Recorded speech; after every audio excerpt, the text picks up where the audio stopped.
Hello and welcome to Enchantment of Eternities, doing a very special live discussion where we're going to be ranking all of, well, not all, but but most of the MCU projects. We can do all the movies in Phase One through Phase Five, and then also all the Disney Plus series. Someone pointed out that if we waited a couple of months, we can include Fantastic Four, but I was like, nah, I didn't really want to wait. Plus, that's technically Phase Six, but I am missing Ironheart from Phase Five. But whatever, we can do it without that. But yeah, so joined here by some very special guests. Some I haven't seen very often on my channel, some I haven't seen in a long time, and some I see all the time. But John, thanks so much for joining. It's great to have you again. Hey, thank you so much for having me. It is great to be back. It's been quite a while. In a And while. it's been quite a while, and I'm so glad and grateful to be here with these guys. Love you guys and everybody watching. Thank you so much for the love and support that you show all of us whenever we do these. All right, so yeah, Mark, take it away. All right, and Rob, thanks for joining the channel. I wasn't sure to call you Scott Summers or if you're going for a different look. Well, I just said I'm having a day. I had a whole bit planned and it kind of fell apart on me. So and then I needed to get weird. So here we are. I'm excited to be here. Nothing wrong with getting weird. And of course, joining us is always great to have you here again, Darrin from these reviews. Oh, so excited to be here. We're talking about Marvel. We got a lot of deals, just like the old days right here. I'm feeling very nostalgic. So, yeah, I'm excited to jump in and talk about movies from the birth of Marvel up until, let's see, I watched Thunderbolts last night. So, pretty concurrent. Yeah, I think we've done this before, like with the first three phases. I think it was. Were you here for that, Don? Yeah. I don't know. I think no, yeah, you were here and Josh was here because I remember Josh messed up our list and you were yelling at him. But yes, as I said before we started, I am going to apologize in advance. Well, there's three movies that I know is going to mess up everyone's list, so I do apologize for that in particular. But as I said, I'm sure my list is going to be busted as well. But that's fine. It's the fun of this kind of roundtable collective rankings. So what we're going to do, if you haven't watched one of these type of videos before, we each came up with our own list of ranking the 51 projects. So I spotted out 51 projects, as I said, the MCU movies and the MCU Disney Plus shows. Didn't include the Netflix shows, didn't include the specials like Werewolf by Night, nor the shorts like I Am Groot, none of that, just the main Disney Plus shows. And each season of the show will be its own separate entry. And so, yeah, I came up with 51. And we each came up with our own list, ranking them from our least favorite to our favorite. And so we're going to come up with a collective list by taking turns naming the bottom entry, the bottom project on each of our lists. And yeah, so since it's 51, I'm going to split it up into two live streams because I don't want to be here for 6 hours. And so tonight we're going to be doing the first half, number 51 through number 26. And then in 2 weeks, June 18th, we'll come back to finish it off with number 25 through number 1. So cool. So how we're gonna start? I'm going to go to random number generator. I can't be bothered doing the screen save, so I'll just on our system. I'm not gonna lie. So we're gonna go alphabetical order. So Darrin, Don, me, then Rob. So I'm gonna do the random number generator. So Darrin's 1, Don's 2, I'm 3, Rob's 4. See what it comes up with, and it's number 2. So that's Don is first. So you get to start us off. What is our collective number 51? Oh, hey, Oh, real let's- quick. This Tyler was asking when was the last time you and I did a live stream together. You were on my channel right before Severance season Yeah, 2. That's We were right. talking about That's stuff. right. That was on my Dos- channel. I don't remember the Dos last time it Silo. was on yours. Those Silo, right? We were talking about Yeah. Silo. Yeah. Yeah, you know what? You guys need to invite me for Silo season 3. Yeah. Okay. When was the last time you were on? Yeah, I don't remember. It's been. Yeah, I it's don't been either. a minute. It's been a while. It's been a while. Oh, you know what it was? It was House of the Dragon season 1. Oh, It was yeah, all that's back then. right. Yeah, Wow. I think that Okay. was the last time. But anyway, Don, kick us off. All right. So, number 51, my least favorite MCU thing. What If season 3? And I hate to say that because season 1 was so good. Season 2, bit of a step down, but we understand. After like they were trying to tell this kind of long form story. You had a lot of the kind of not, or I guess a little nostalgic feelings because Chadwick Boseman had just died not too long before that, but I think they did a pretty good job with season 2. Season 3, it was just kind of like, I don't know what the hell you guys are doing right now. Like you had high highs, and then you got kind of mid, and then it was just kind of like, when you see that drawing of like the horse, and it's like some masterpiece, and then it looks a little more amateurish, and then by the end of it you get to it and it's like a fucking 5-year-old drew it or something like that. And that's kind of how What If has become. And I don't know if it was on the bottom of anyone else's list, but definitely was on the bottom of mine. So I had this at number 50. So it was just one remaining. It was second to the bottom, so I don't have a problem at all.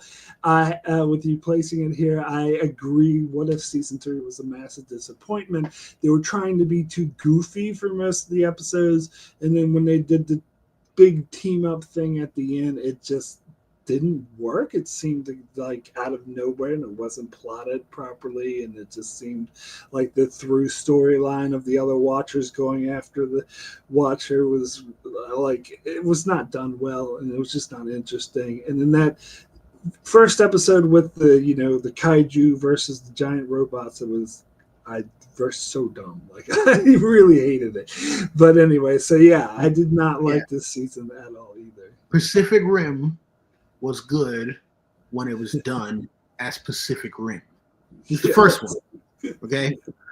You should learn from the second one. Sometimes you don't go back to the well.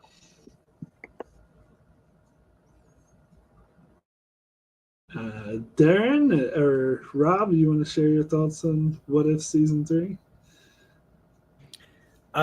What if?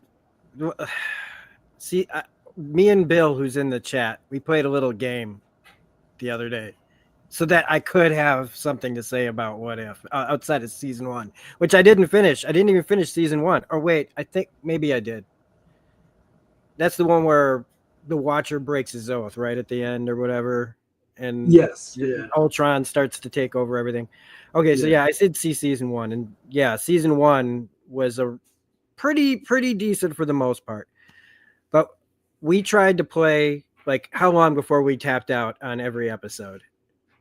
And boy, oh boy, did we tap out like fast, like on almost every occasion. And we tried, man, a couple of times. I was just like, this is, I mean, it had already lost me to take it any kind of real enjoyment when they just made it about the MCU.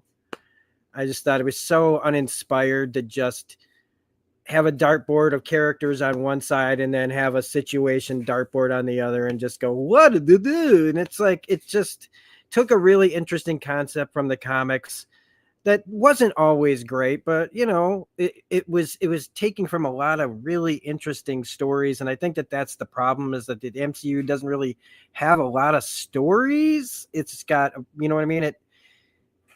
It can't keep milking certain things, and then it just puts characters together that we don't care about for the most part. And by season 3, you're getting Howard the Duck and Darcy pop out an ostrich egg together. Like, that got past everybody. Nobody complained about that, but other things are problems, and like that Disney does. But apparently a duck banging a girl, or I'm sorry, an alien duck making sweet, sweet, passionate love that creates an ostrich egg that everybody wants. That's not even for kids. I don't know who that's for. And that's what in the end, I was like, who's this really for, other than the people who just, sorry, if this is how you are, then cool. If you slop up everything that the Marvel puts out with just delight on your face because you just, you dislike it, that's fine. You are free to like whatever you like. But what if season 3 was like just the crap way to go out when they started so strong? Look, I don't think Howard the Duck and sweet, sweet, passionate love are two things that can go together in any type of shape. I respect this as a choice. There is a particular property I was hoping was going to anchor all of this. We will get to that soon, I am sure. But I think this demonstrates the difference of how do you rate things? Is it stuff that you don't like? Is it stuff that doesn't impact you at all? Or is it stuff that actively angers you? And for me, What If was a little bit higher on my list, only because I put actively angered at the bottom, and a little bit higher was like stuff I don't care about or is so up and down I can't even really pay attention. And that, season 3 of What If is definitely it. To me, they're mostly all in the same bag. But I think Rob hit the point right there. It's like, you don't have that many stories to tell. You barely were interesting the first time. The second time, it was even worse. At this point, it's really scraping the bottom of the barrel. And it's just a shame they put so many resources into making things that were so uninteresting. Indeed. All right, so we'll move on to our number 50, which is my turn. So I'll name the one that was last on my list, number 51 on my list, which was Secret Invasion. This was a giant disappointment because it sounded like an awesome idea. Samuel L. Jackson is always awesome as Nick Fury, and it sounded like a very complex, like, oh, the scrolls are everywhere, you don't know who's what. And the thing is that from what I understand, I didn't read the comics, but from what I understand in the comics, it featured a lot of different Marvel characters, a lot of guest stars. We see a lot of different characters, and here we get Rhodey, and that's it. Just Rhodey, who we find out is a Skrull, but no one really cares. And then it had, like, I don't know, it destroyed Nick Fury's character and made him this tired, washed up old man, which is like, what? But he was never that. And then the Marvels, which came out shortly after this, he was back to being the Nick Fury we know. I'm like, well, what? Like, what was even the point? Like, did they even like consult each other with this bullshit? Like, it just doesn't make any sense. And it was so goofy at the end with that president guy, and it's just boring. It's like one of the worst. I think, to me, is the worst thing that Marvel's ever done. But anyway, Rob, if you want to go next. That was my bottom. I thought about, in fact, I thought about a few things that were at the very, very bottom, and It came down to like, would I ever rewatch this for any reason? When it came down to like what was going to be on the bottom, like absolutely never, no way in that grouping of bad stuff that I had to pick from. And I'm like, and it pisses me off that I'm saying this because it's Samuel L. Jackson, you know, the absolute like best, like most, like they took him from the Ultimate, you know, comics that Bendis and them made. He was the perfect. I mean, he was that guy. He purposely made him Samuel L. Jackson in the comics, so that boom, here we are. We got him. He's in the best stuff, and he wasn't here. It was just a shell of a character. It was another terrible misstep in how to handle Kree, Skrull, all this other stuff. The special effects weren't great all the time. It wasted Ben Mendelsohn. It took Colby Smulders from us. You know, I saw Maria Hill. I saw Colby in a What If episode, and I just got so mad because I just brought it all back. Like, Maria Hill is gone because of this stupid show. And I understand that it couldn't be the comics, but it's like they were trying to go for some sort of mixed hybrid of like Winter Soldier meets an alien invasion, but it really just came off more as like a refugee story that had a lot of really wasted talent in it. And this could have been a whole phase. They could have, you know, like had Secret Invasion 1, Secret Invasion 2, make it a big 3-hour movie. I don't care. But like, and it was still in that style of the cut up movie where we all knew that this was one long thing that they just chopped up because some of the episodes didn't make sense where they ended. They just cut to black and then start the next thing, and it doesn't necessarily lead. Those scenes didn't necessarily go, wow, this is how you start an episode of TV. They're starting to get better, but this was like one of the worst examples between this and what Star Wars was doing too. But just from top down, everything just was wasted potential. You had Daenerys Targaryen in your show. You had Krennic in your show. You had Samuel L. Jackson in your show. You had Don Cheadle in your show. You had all these people. Dermot Mulroney, I like him. Wasted. Watson, wasted. You know, or Bilbo, or however you want to remember him, the guy from The Office. Why can I remember his characters and not his name right now? But all these people, and then to just kill Cody Smulders like that. Just this is a show that's unredeemable and belongs where it is, even further down. I say we make this actually 52. Look, this was my most anticipated series. I was so looking forward to this. And by partway through our reviews, all Rob and I are talking about is, do we want to talk about Peacemaker instead? We were literally talking about another show on a different review show. It was, I mean, this is my bottom. The only thing I'm upset about, Don, is this did not allow to be the bottom of the bottom, but that's okay. I totally respect the value system. It's close enough. In fact, this is so bad, I don't even actually acknowledge that this exists. But this is some sort of like Mandela effect shared fever dream of a parallel universe that was destroyed. So this is the true victim of the multiverse. Is this never existed? Remember that universe that was Doctor Strange was falling all apart. This is that universe right here, was the one that Secret Invasion was in. It did. It made so many bad choices. It was so poorly done. It didn't connect. It wasted not only the source material, but the cast. Again, Ben Mendelsohn and Colby Smulders, both characters wasted away. And the whole point of him like saying that I have to do this myself results in him making the most powerful OP superhero that has ever existed, and regions that just don't even make sense. So yeah, this I can't really add any more that Rob didn't already say or Mark before him.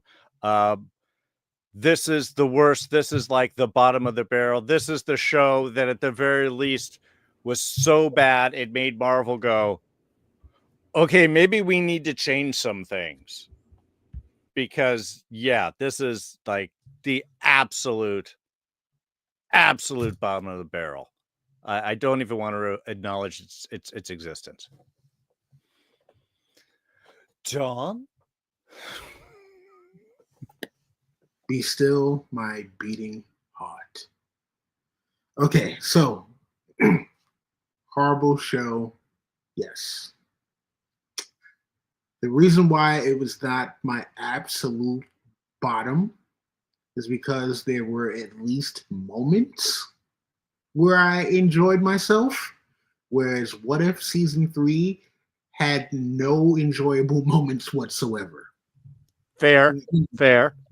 If you remember, Darrin, when we were doing our reviews, there was at least something once every episode or every other episode where it was like, you know what, that was great acting. But it also proved why Drake should never be in anything ever. I'm joking. Yes, I know it's not Drake, but I mean it's close enough, right? I call him UK Drake. But like, the scenes with Fury and Talos, great scenes to me. Like when he's going and talking about his backstory growing up, stuff with his mom. What was it? Tell me something I don't know. To me, great. The back and forth with Skrull, Rhodey, and Fury, and the kind of little bit of chess playing that they were doing.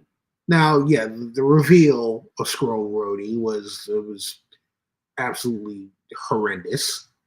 And then, not really giving a time frame for how long Rhodey was actively a Skrull, and then you find out later that there was a deleted scene that would have cleared all that up, instead of people, sitting here speculating like, wait, was he a Skrull since Infinity War? And it's like, no, that actually it happened after Infinity War, but they decided not to include that in the show, and somehow with knowing how people like us, the internet sleuths and nerds are, they didn't go back and say, hey, you know what?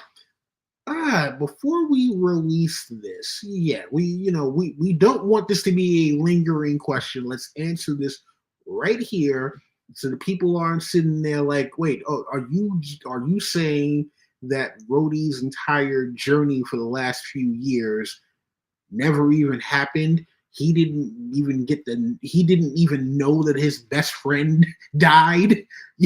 He wasn't there for the battle at the Avengers compound, so there were, I mean, like, rest in peace to Bob Eubanks, but this is definitely one of those things. It was like Fumbleia, Fumbleski. So I get it. I get why it's you guys bottom. Yes, the most powerful being with all of the freaking Avengers DNA and whoever else, and she's a Skrull and has all the damn powers, and we will never see that character ever again. So yes, I totally get it.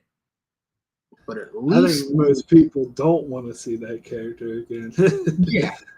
But at least it had moments. Season 3 of What If had 0 enjoyable moments whatsoever. There was nothing you can't take a clip and be like, you know what? That was a nice clip. Okay, at least Secret Invasion was like, you know what? It's a nice little 5-minute clip. I can watch fair. That while I'm waiting at the light or something like that. Very fair. Very fair. I disagree. I liked a couple episodes of What If season 3. I didn't like anything from. But anyway, that's everyone's different. Okay, so let's move over to number 49. And Rob, you're up to get your bottom All right. remaining.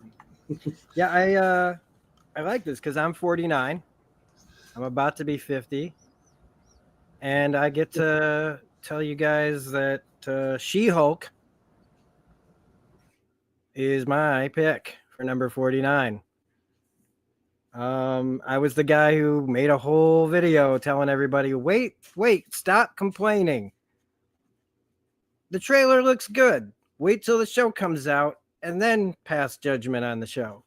I made a whole video about that because of all the hate this show was getting before it came out. I preface that again because it's no secret to probably anyone here how I feel about this show. It fails to be funny to me.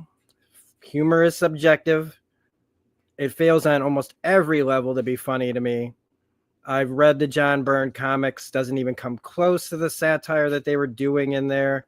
And what it's tried to do for years, it's a hard thing. Comedy's hard. You know, dying is easy. Comedy is hard. The action stuff, She-Hulk with the Fantastic Four, the Avengers, that's all easy. But you get a whole bunch of people involved, and the trailer looks good, and they're going for this Ally McBeal thing, but it just didn't have, like Tatiana Maslany is a great actress, and Tim Roth is a great actor. And again, this is another thing that has a bunch of pieces that should work. All you have to do is write it well, have pretty decent production, and pretty much, again, like, do what the thing is advertised. She almost never was in court. It was always about this whole other thing, and it just failed to be funny. Then and the reason it's not on the bottom though is because that first episode was really strong. It started out with a lot of potential, and I really, really liked where they were going. And it was important to have Mark Ruffalo there to set it up, to kind of show everybody, you know. And a lot of people mistook that first episode and wanted to say things that aren't accurate about it. So I'll defend that. But the rest of it is just hot garbage for me. Every moment that went on in this show just didn't land for me just so much of the time. And I found this isn't satire. This is just a bad sitcom. This isn't a good mix of any of these things. It has a good star. It has potential, but you wasted it. And you have all these comics writers involved, except that's not necessarily a good thing either, because Zeb Wells, who I have praised before for his work on books like Hellions, just did one of the worst runs on Amazing Spider-Man. So, I mean, viled. Everybody hates this book. So Zeb Wells, you know, having these guys doesn't necessarily mean that they're going to write you a good show. And I think that, like, the first episode and the whole idea with the Kevin Feige machine, I thought that was pretty funny. But then once Hulk shows up at the end with his weird looking son, that I hope people don't want to see Daenerys again. I don't want to see Hulk's son ever again. We might. But boy, oh boy, does he need like a Sonic the Hedgehog reworking, man. Okay, like they need to like go back to the drawing board for that guy, because we don't be afraid to let these weird characters look weird and feel alien. Instead, they just wanted to make him look like I don't know, man, like a green. I don't know. I'm not gonna speculate any further on that. I think I've made my point. 49. She-Hulk. Well, if I may, so Sure. Here's the funny thing about Hulk's son showing up. That's how he looks in the comic books, at one point at least. But they totally screwed that, because that comes off of the back of the whole Planet Hulk story, and then World War Hulk, and then kind of the aftermath of that. Planet Hulk they kind of did their version of that in Ragnarok, but there are a whole bunch of missing pieces. There's a whole section of the story that they just leaped. Like, forget about jump. They did the entire Hulk leap over that, and just like, oh, hey, here's my son. I'm sorry, what the absolute effing effity FFF? Okay, no, you don't just throw a character in at the very end and you're like, hey, I'm introducing a brand new character. Like, you know what? I think Tyler Perry wrote that ending because that is the bullshit that Tyler Perry does in some of his movies, where the very end he'll introduce a brand new character and just like, and now you've ended it without giving us any backstory as to where the hell they came from, and you don't plan on doing a follow-up. So why is he here? So yeah, but She-Hulk, such a you know what? Fuck it. I can't say anymore. Bye. Sure, I'll jump in. This is one of the reasons I really actually love all of these rankings is, again, just where things can jump out. This was actually number 40 for me. So not a whole lot higher, but definitely to me I separated all my stuff with groupings. Does it anger me? Do I really like it? Is it a good, solid one? To me, this is in the tried some things, but didn't quite miss. And I actually have a secret kind of like warm spot in this because Mark and I reviewed this, and it was almost comical how each episode I liked, he didn't like, and how each episode he liked, I didn't like. It was like perfect. So for me, that kind of gave me the perspective of this is working different for different people, depending on where that it's coming from. So I couldn't put it as a total loss. Did it have, again, issues? Yeah, there was a lot of humor on it that I didn't think that worked. I think its biggest problem is what you remarked on there, Rob. There isn't really any lawyer humor in this, even though she literally says it's a lawyer show.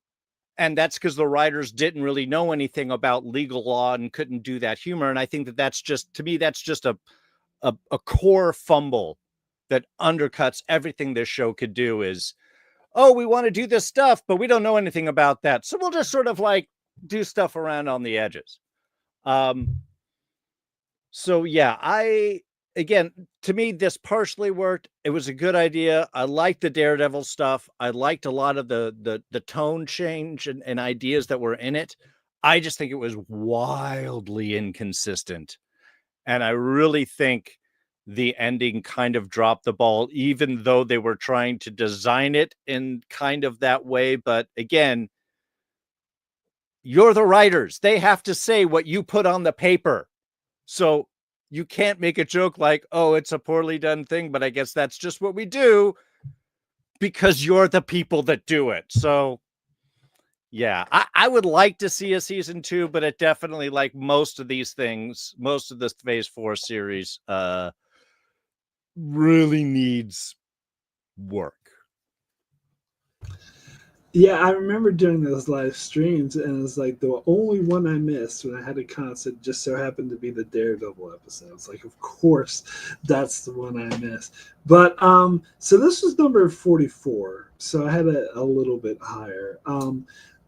Because, and actually for me, like only the bottom 4 are the ones I dislike. After that, I get into that it's okay area, which is what I had put this in.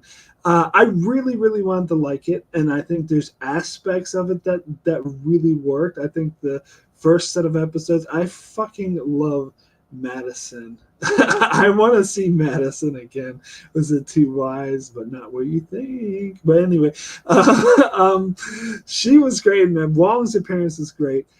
So I think it started out good, but then it kind of lost the plot. Like they could have done. I thought they were going to do like a Harvey Birdman type thing where they'd bring in different weird comics and stuff into it and do a different trial. But then they didn't really stick with that format, and then it got like really goofy with like parties and that one scene where she lost her shit at the award thing. Like didn't make any sense that like that people were not noticing that someone was targeting her. I don't know. It seemed very contrived and bad writing. I did kind of like the fourth wall breaking ending, though. I thought that was good. But yeah, so it's like things I like, things I didn't like. So mostly I would just say, meh, it's okay. All right. Okay, so I get to do number 48 now. 48, yes. And this is great because this would be my number 50, so still within its range. A film that I literally had to watch in pieces because it was so painful for me to watch. I couldn't watch any large chunk of it at any one time, which is a shame because this being the fourth in a character's movie and the third being so incredibly good that this was just like stepping on a rake. And of course, I'm talking about Thor: Love and Thunder. God, this was just such a miss. It hurt. That goat joke worked maybe the first time, and they did it over and over again. And it's not like a Family Guy where they keep kind of like doing it so many times where it comes back around and becomes funny again. No, it doesn't. Gore the God Killer, who we saw kill no gods the entire time. No, the sword killed the first god, and then it went to him. He did nothing.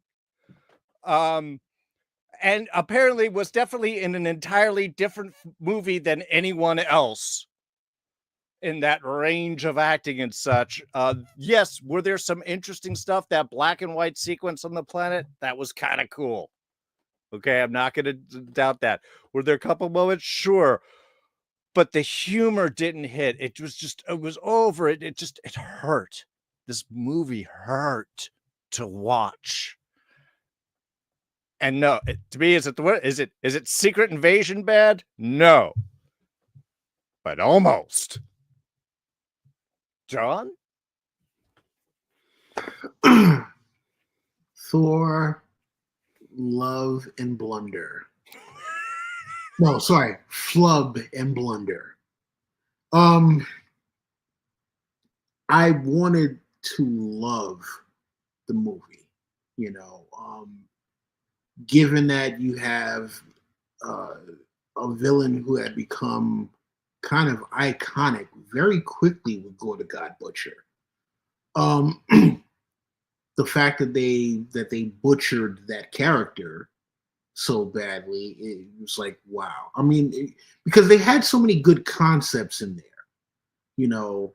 So the whole thing about faith and what your faith actually buys you, you know, it is believing in these deities worth it if at the end you really don't get anything in return for it, or you get scorned by your actual deity that you're, you know, praying to. Eternity. I kind of love the representation of how they made eternity look, and it was like if you reach the source, whatever you ask for, it will give you. So I love that whole thing, but just, you know, and like you said, as far as the acting was concerned, yes, Christian Bale was in a different movie than mostly everyone else. Like, he came there to work. And it's not that everyone else didn't come there to work, but he came to work on a drama, and most everyone else came to work on a comedy. Which is how you get Zeus with a horrible Greek accent. Listen, I live in New York, know a lot of Greeks, even some fresh off the boat, and man, I don't know what accent that was supposed to be. So, and again, introduction to a character they will probably never see again, because have you heard anything about Hercules at all for anything? No. Love. What is she around for? Are we going to see her again for anything? No. The sequence in the beginning with the Guardians of the Galaxy, and it's like, okay, it was cool when he was there, but Thor flying around on Stormbreaker like a damn witch, or like he was about to go play a match of Quidditch or something like that in the Harry Potter verse, absolutely ridiculous. Yes, we know Thor is supposed to be the male, Thor has become a himbo. No, he's always been a himbo, okay? And they were just like, well, how can we ratchet it up some? He wasn't quirky and just lovable, big, dumb, jolly guy enough in Ragnarok. How can we take that and turn it up to 11? So it's like, as much as I like Taika Waititi, this is one of those kind of Tim Burton, Batman versus Batman Returns kind of things, where just because they had success when you kind of didn't rein them in, doesn't mean you let them off the fucking leash, okay? And that's what happened here. You gave Taika Waititi free reign to do whatever the hell he wanted, and he went full Taika in a non-Taika Waititi, like something that he shouldn't have been allowed to do.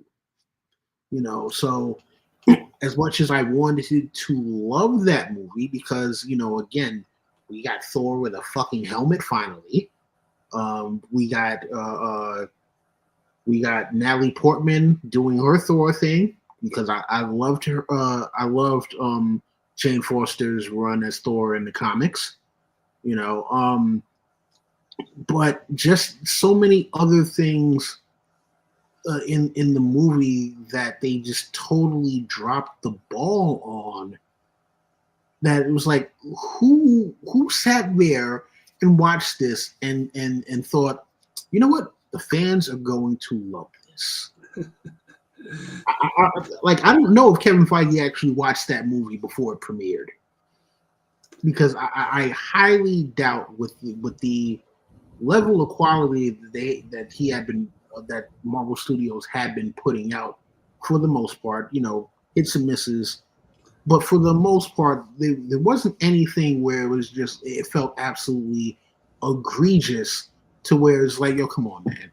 Like, you really sat here, watched this entire movie from the opening credits to the post credits. It was like, you know what?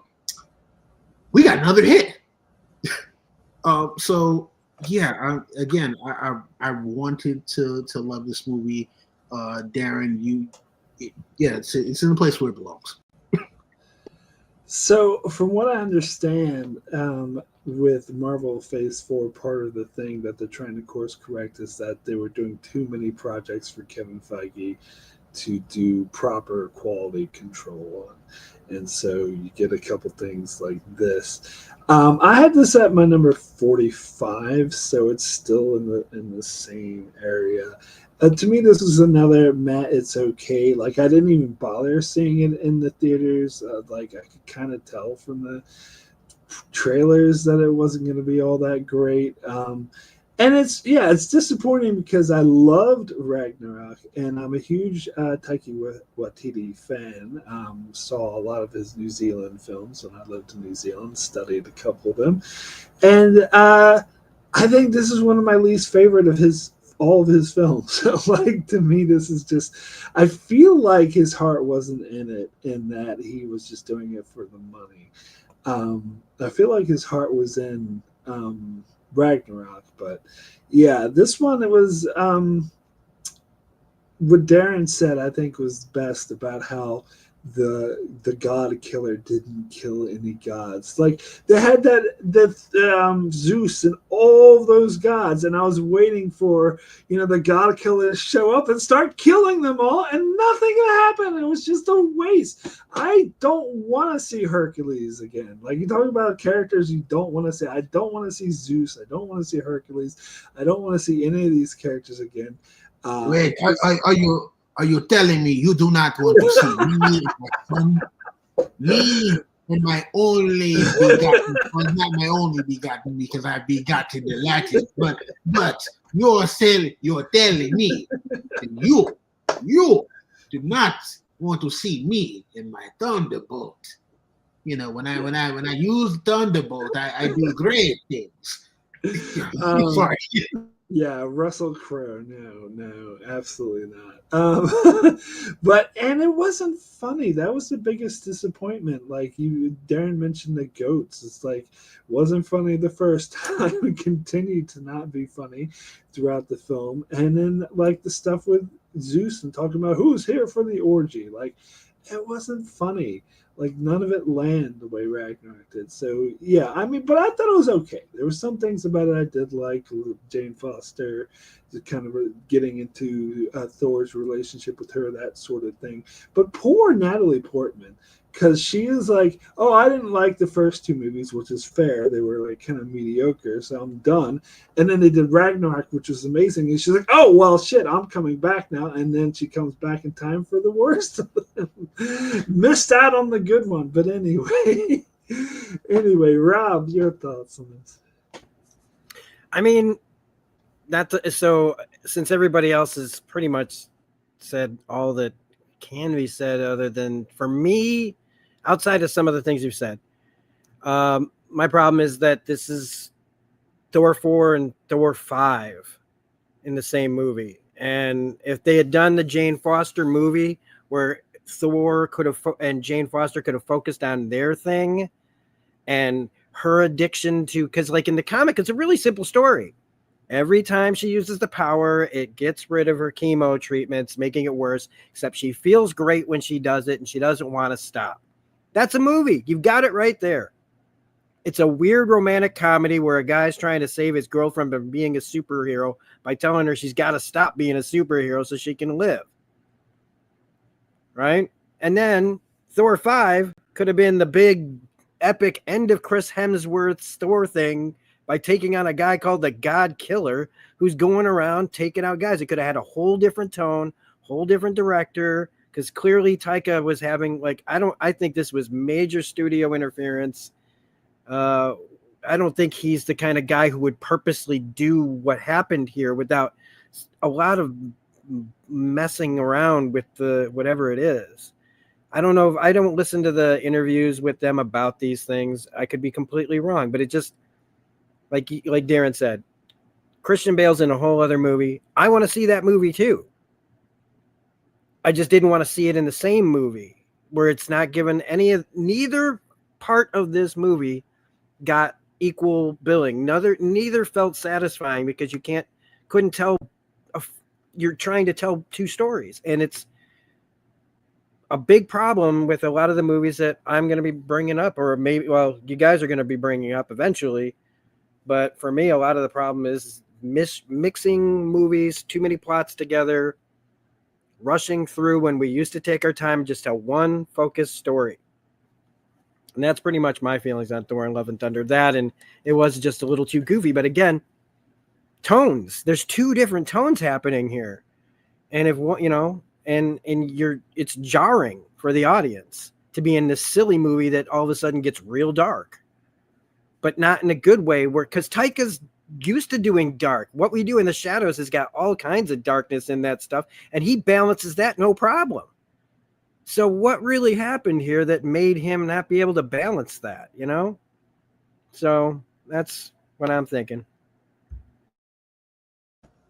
All right, so I just will say real quick that we're almost 50 minutes through. We're only gotten through 4 movies, so if we want to get up to 26, we might have to keep our comments a little bit more brief to keep things moving on. But anyway, So we are now back to Don for number 47. Don, take it. Okay, so number 47. I don't know how you guys are gonna feel about this one. Um, this was one of my least favorites, and as far as it's another sequel step down. I didn't really love the first one to begin with, and the second one it was like, oh, you got at least 2 out of 3 characters that I enjoy here, so let's see if you can possibly do something with this. That is the Marvels. So the Marvels.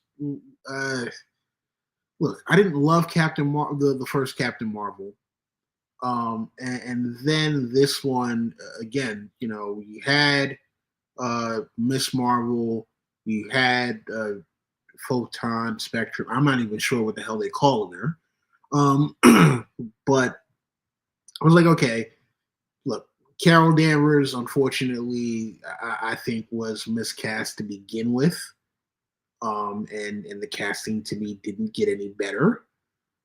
uh, and then the other 2 characters that round out the Marvels, I think got used in a very kind of silly way. Like, I understand what they were trying to do with the whole having them collectively have synergy, and this is how we can do things in order to have them be a cohesive unit. But it fell flat.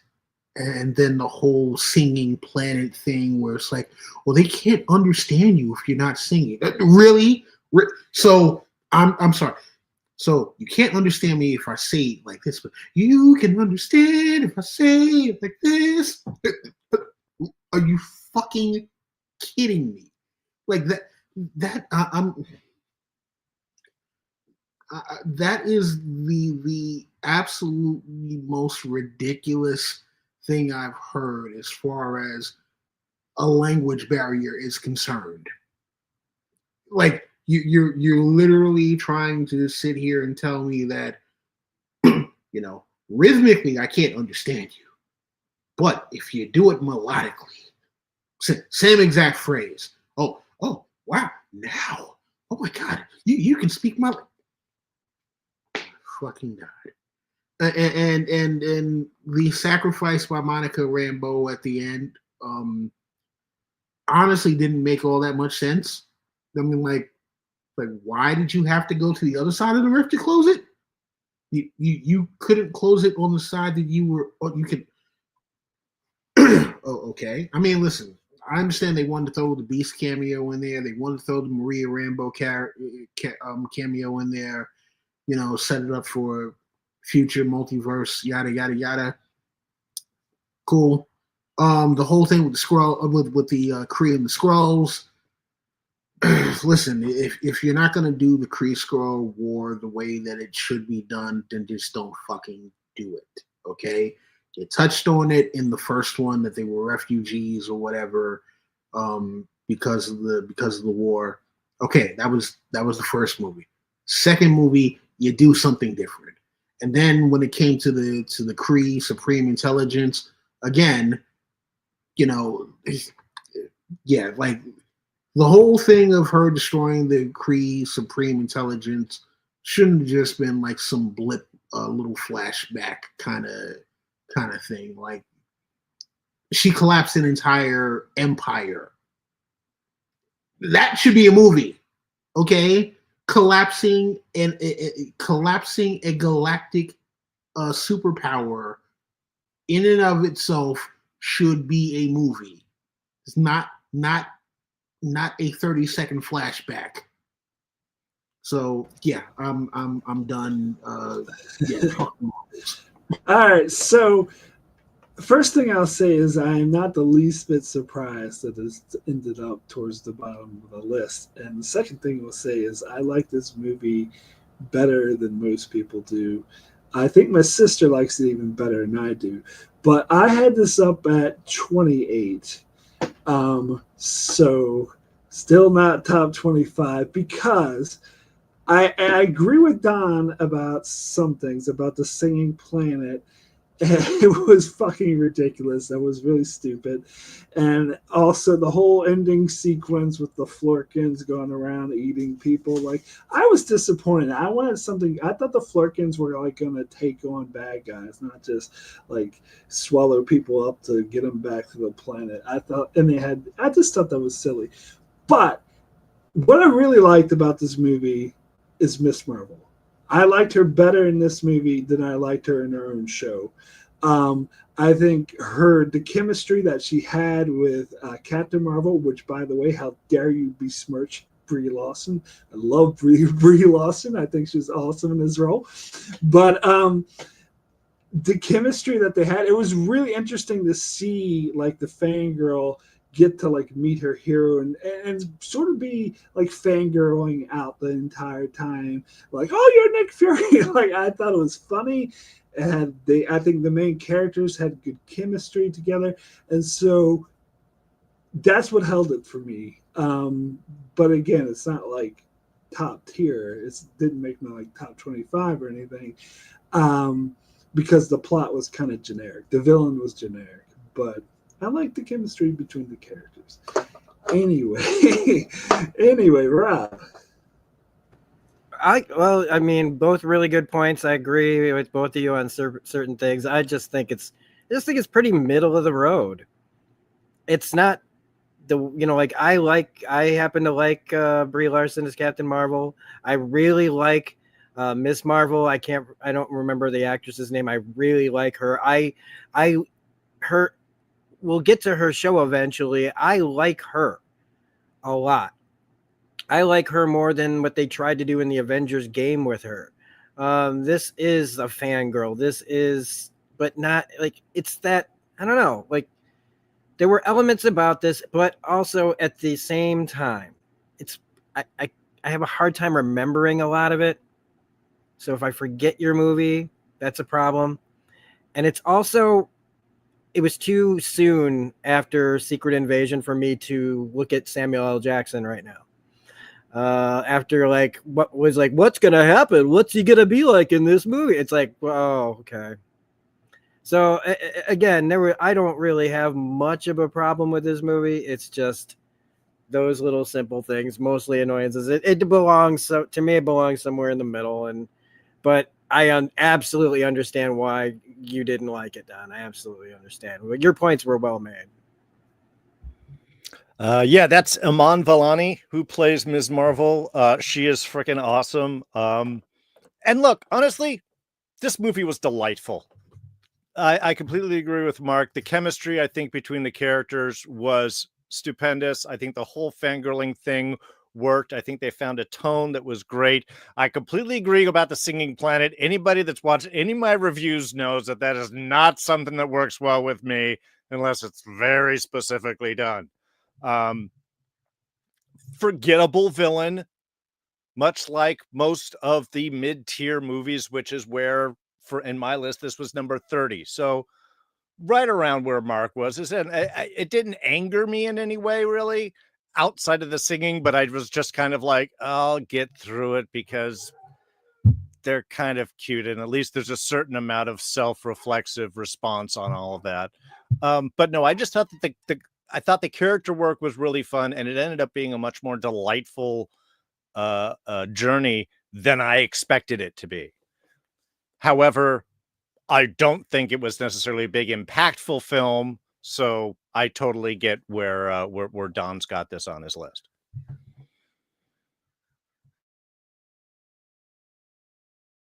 Cool.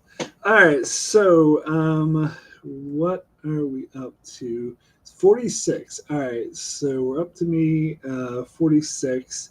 So I'll name what is on my list, number 49. And for this, I'll have to say, Senator, you have to do better. And that is the Falcon and the Winter Soldier. I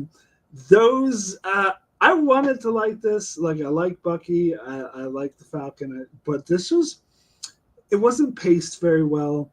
and the villains made no sense. They're like, oh, they're kind of good guys, not really. They're villains, and oh, we got to act like villains because we need bad guys in the show.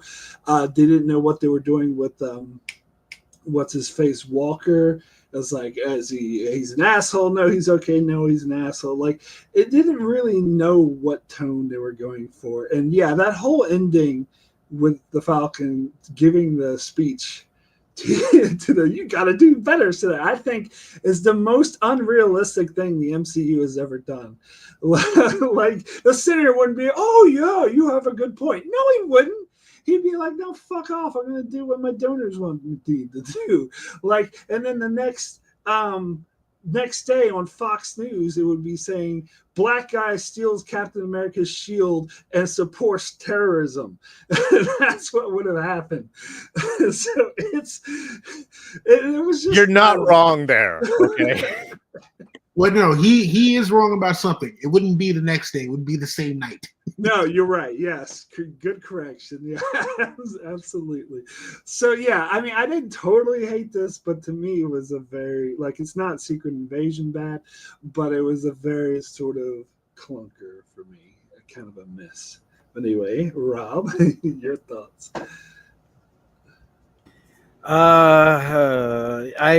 I like all the Falcon, Bucky, U.S. Agent. I love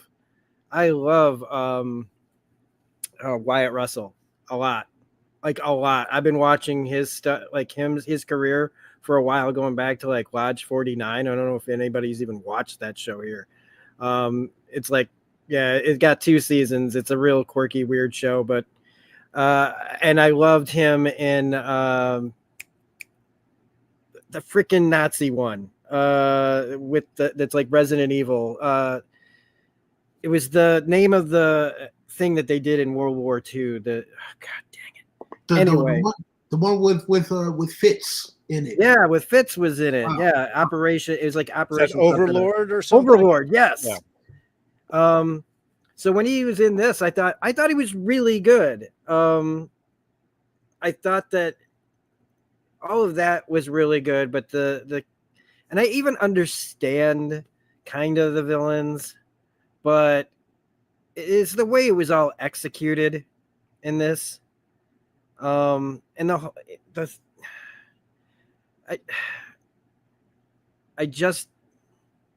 I struggled with too much with liking this. This was higher up on my list, but it was coming up, and I hate talking about it like this because this I really wanted to like so much. I thought this was gonna be like, again, I think I had too many feelings about Winter Soldier still, and they were selling it on those kind of vibes still, and I wanted to see what Anthony Mackie was gonna do, and they kind of just another wasted opportunity with a good start. It started good, but as it just kept going, I stopped caring.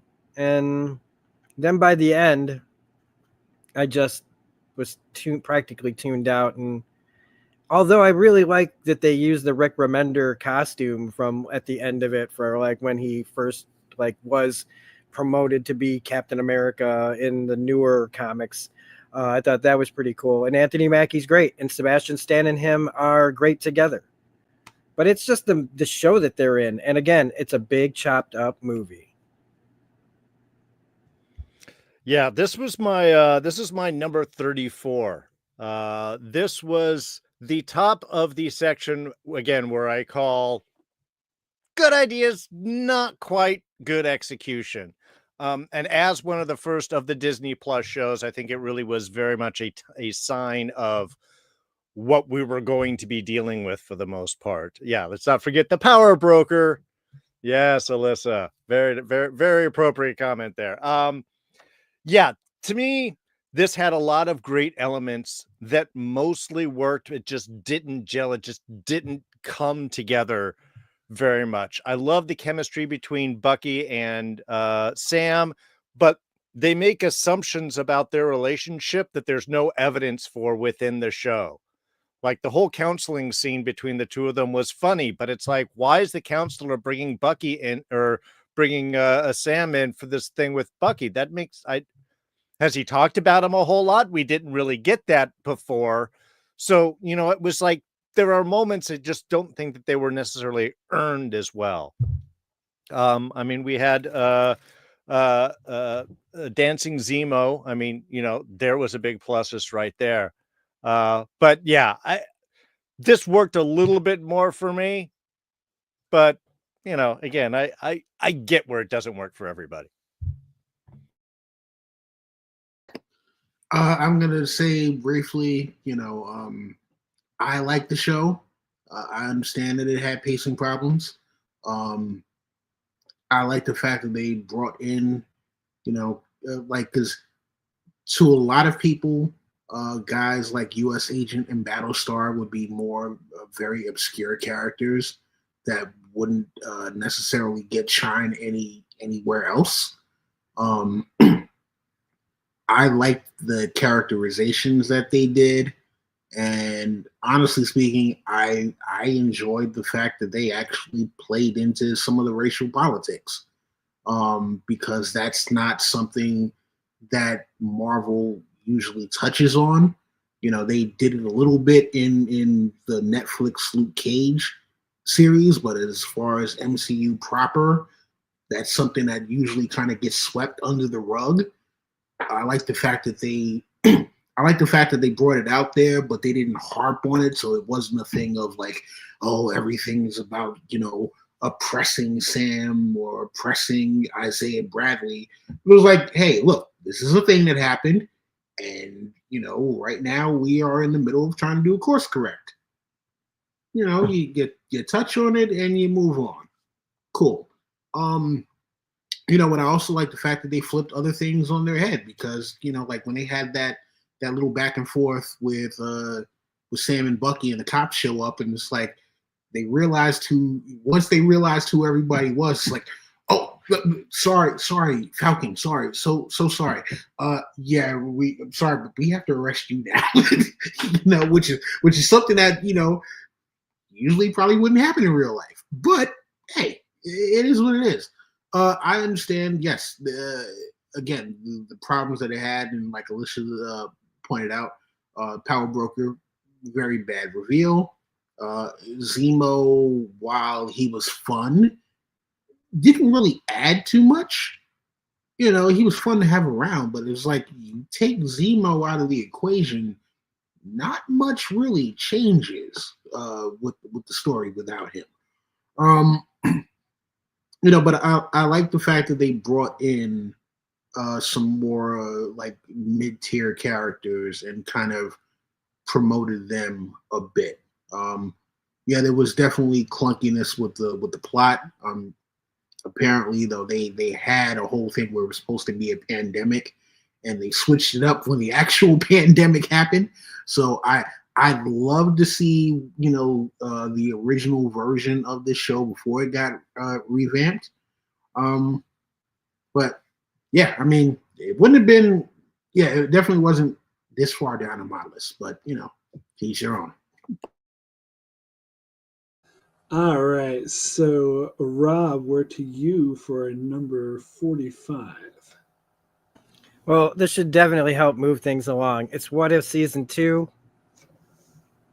And we, like I said, we played a game. I didn't make it very far into any of these. Some I would a couple of them I'd revisit. That's the thing that made it different. I like the idea of the 1861, but that's a comic thing, and it was like I was kind of interested in that adaptation of it. Then when they did the Western thing in the third season, I was like, get out of. But this at least had a couple of moments that I liked. Otherwise, again, I'm out like super fast. It was hilarious how quickly I was turning them off, and just big disappointment. That's all. It's simple. Yeah, I won't take much more time out of that. Again, I would put it right around What If Season 3 is. There's some good episodes, there's some bad ones. I think the Hela one was in this, which was a little more surprising than I thought it was going to be, which I actually enjoyed, but then there was other ones where I'm like, skip. So yeah, none of the what ifs really impacted me. They were all, I think, 45, 46, and 47 in my list. Right at the bottom, right above the actively anger me, and right in the group of meh.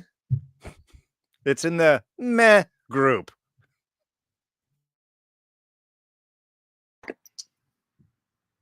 What Darrin said. All right, so this is my number 22. So I had it much higher. It was my favorite season of What If, and I liked pretty much every episode except for the Happy Hogan bullshit. Other than that episode, like, I love what they did with the new character. I'm not going to butcher her name, but the Native American character. I think that episode was amazing. I like what they did with Hela and the Ten Rings. I think the final two episodes with the, whatever year that was, and then the one after that followed up. Like, I loved it. I love the way they brought Captain Carter in. I think this actually really worked. They tried to repeat it in season 3, but they totally fucked it up there. But I thought in this season it did really work. And so yeah, this was my favorite season of What If, and I like the whole concept of What If. It was one of my favorite comics growing up, so I kind of have a soft spot for it. So yeah. that's where I am with that. Well, I mean, this is all about like destroying people's tops of their list, is really what this is. I think I know what's coming.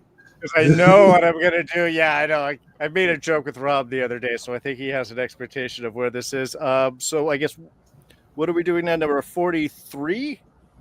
Are we at? Or 44. We're at 44. 44. Yeah. Good. I'm making little notes on my list so I can see where I destroy things. This was number 49 on my list.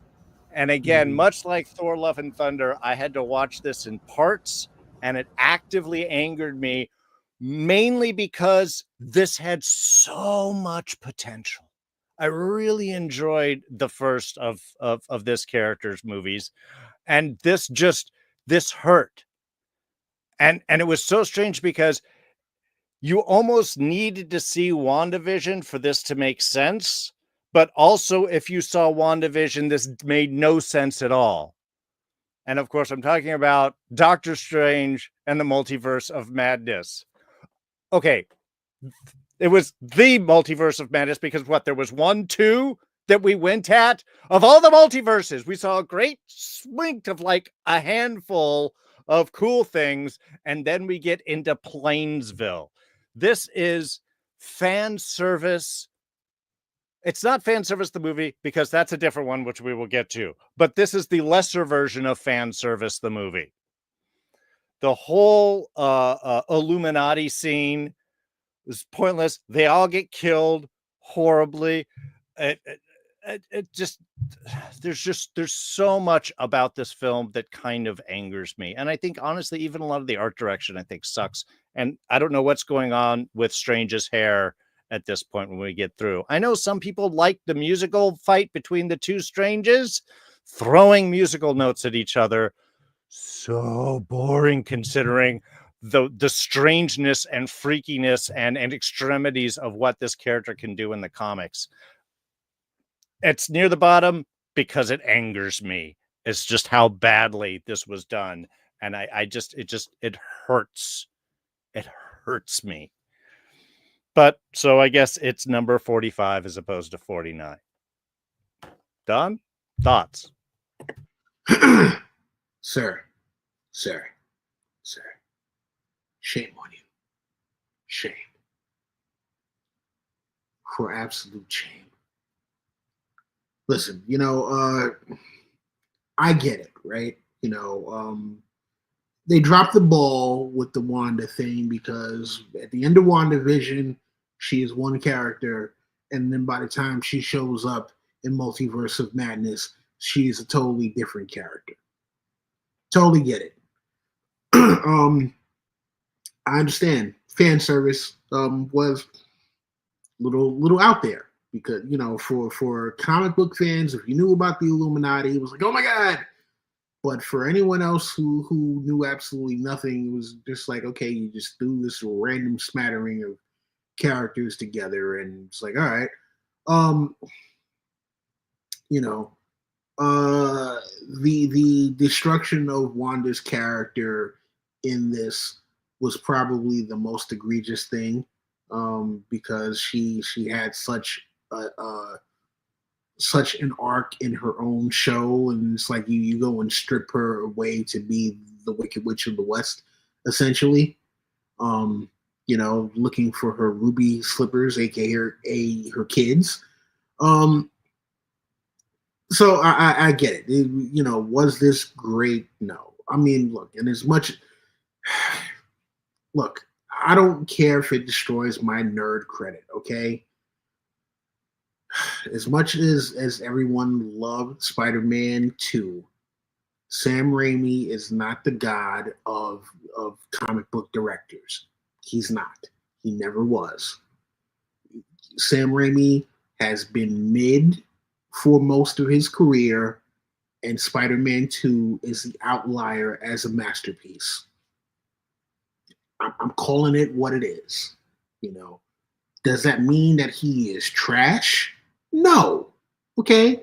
But people need to stop holding up the Evil Dead series and Spider-Man 2 as the golden standard for all fucking sci-fi, horror, whatever. Okay. I'm sorry. So I get it that if you didn't love this movie, I get it if you were even angered by this movie. I can't blame it all on Taika Waititi, or not shit. Sorry. So that's another story. Can't blame it all on Sam Raimi. But I enjoyed the movie, and I think that I am saddened that it was so low on your list. All right, so that did not take very long for my top 10 to be reached. This was my number 9 in my top 10, and so I disagree with pretty much absolutely everything you said, Darrin, except for the musical notes. I will grant you that was silly, and that was the one part of the movie I thought was dumb. But I don't know. You might think it's a cheesy argument, but I totally bought the change in character for Wanda because she had an evil book, corrupted her. That's all I needed to know. I think she made a really great villain. I will agree with Don on Sam Raimi being overrated. I was never a fan of him. I never liked whatever Dead movies he did. And whatever. Evil Dead, yeah. Some kind of Dead movie. But yeah, and I'm actually not a fan of any of the original Spider-Man movies. I know that's might come up later, but anyway. But I loved his style here. I think it actually worked for this particular thing, and I didn't really care that there was not that many multiverses that they went to. Yeah, there was only one main one. They showed the different ones, but to me, that's not I don't need that for this movie. I love the character story with America Chavez. I think I bought the chemistry between her and Doctor Strange, and I think that to me that was the strength of the movie. And all the other sequences, like the action sequences, I thought were the visuals were amazing. They were intense. And scary, like the horror parts. And I didn't think it was that bad with fan service. I think there's other offenders that are much worse. But anyway, that's all I'll say. But one thing I'll say though is it's okay, Darrin, because next time I have a turn, I'm sure I'm gonna bust your top 10. So it's all right. Fair.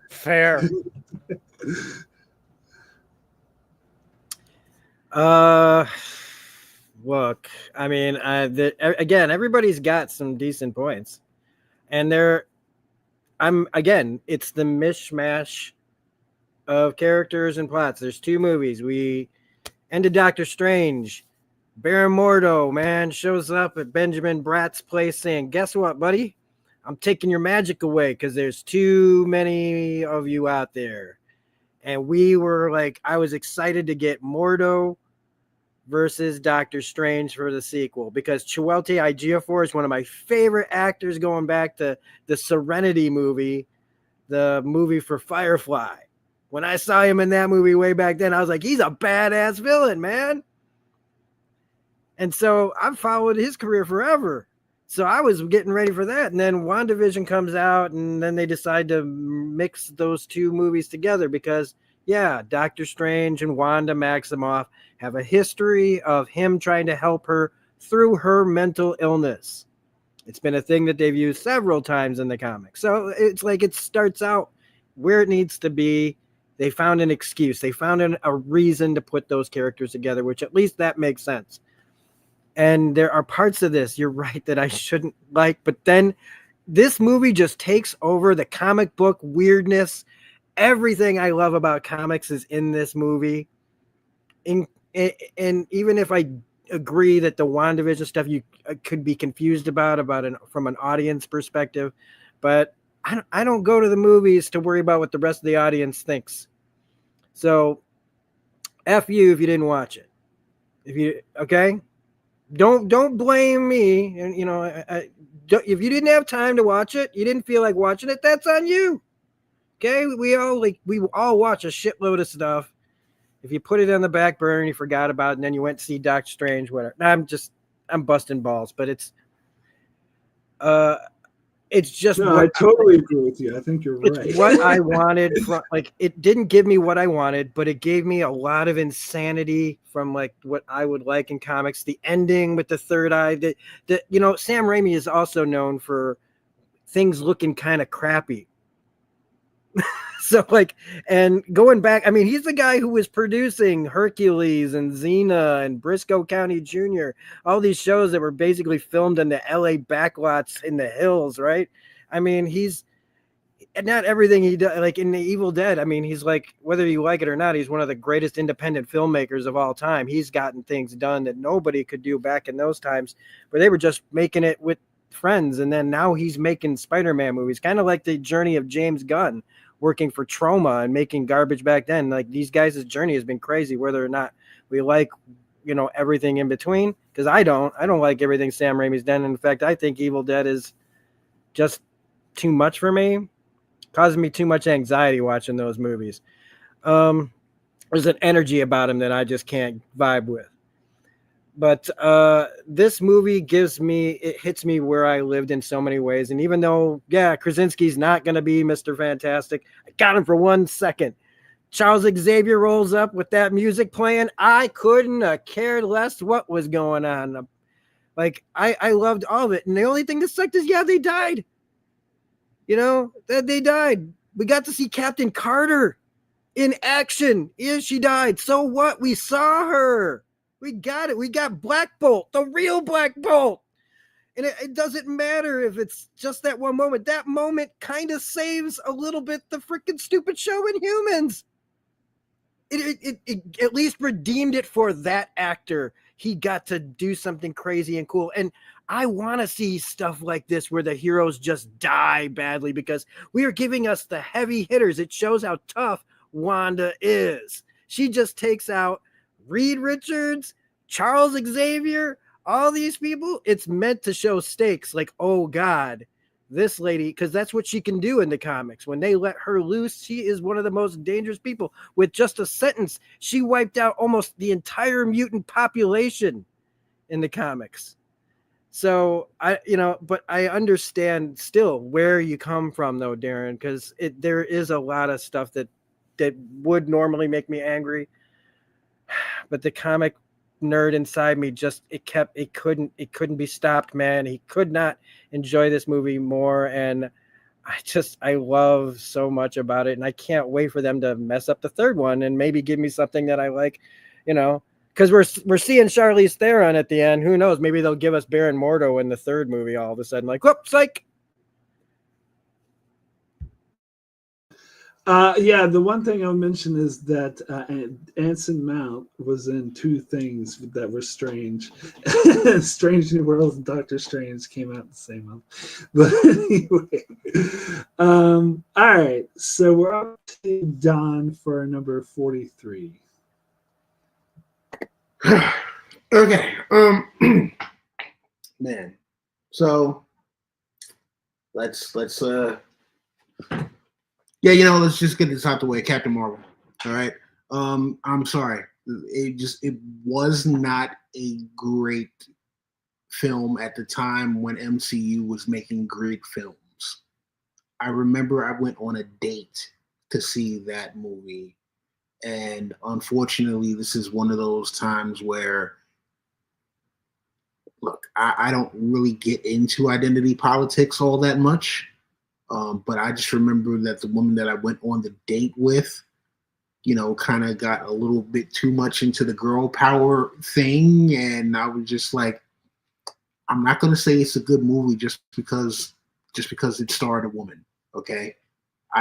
There are a lot of movies that star women that I love. Captain Marvel was not one of them. Okay. Look, just for one, the way that they kind of knocked around her story, where it's like, well, you don't really know what her backstory is for like 3/4 of the movie, and then when you find out what it is, it's just like, okay, so every guy she's ever come across, with the exception of Nick Fury, Talos, and Coulson, have just all been dicks to her. So is this what we're saying about like pretty much men in general? I mean, like, is that what they're going with here? Because it was literally like, okay, yes, when she has the thing about her kind of regaining her innermost power. It's just like, okay, so the entire time is just her from when she was a kid. Her dad was a dick to her. Her older brother was a dick to her. The kids at school, like all the guys at school. And then she becomes a pilot, and it's like, why they call it the cockpit, right? And just like, oh my fucking God. So it was just one of those things where it's like, okay, I mean, you didn't need to be heavy-handed about this, and you decided to like, how can we be as heavy-handed as possible about, and look, I get at the time, you had like they were trying to show, that you could, they were trying to show women being strong. Wonder Woman did a great job of having it where it's like, hey, you know what? Here is, fish out of water. She's dealing with this world where men are dominating. It's war. You're not used to having women on the front lines, et cetera, et cetera. But once she showed up and did her thing, she got her respect. And for the rest of the movie, it was like, we could be following these guys, but this woman here is kicking everyone's ass.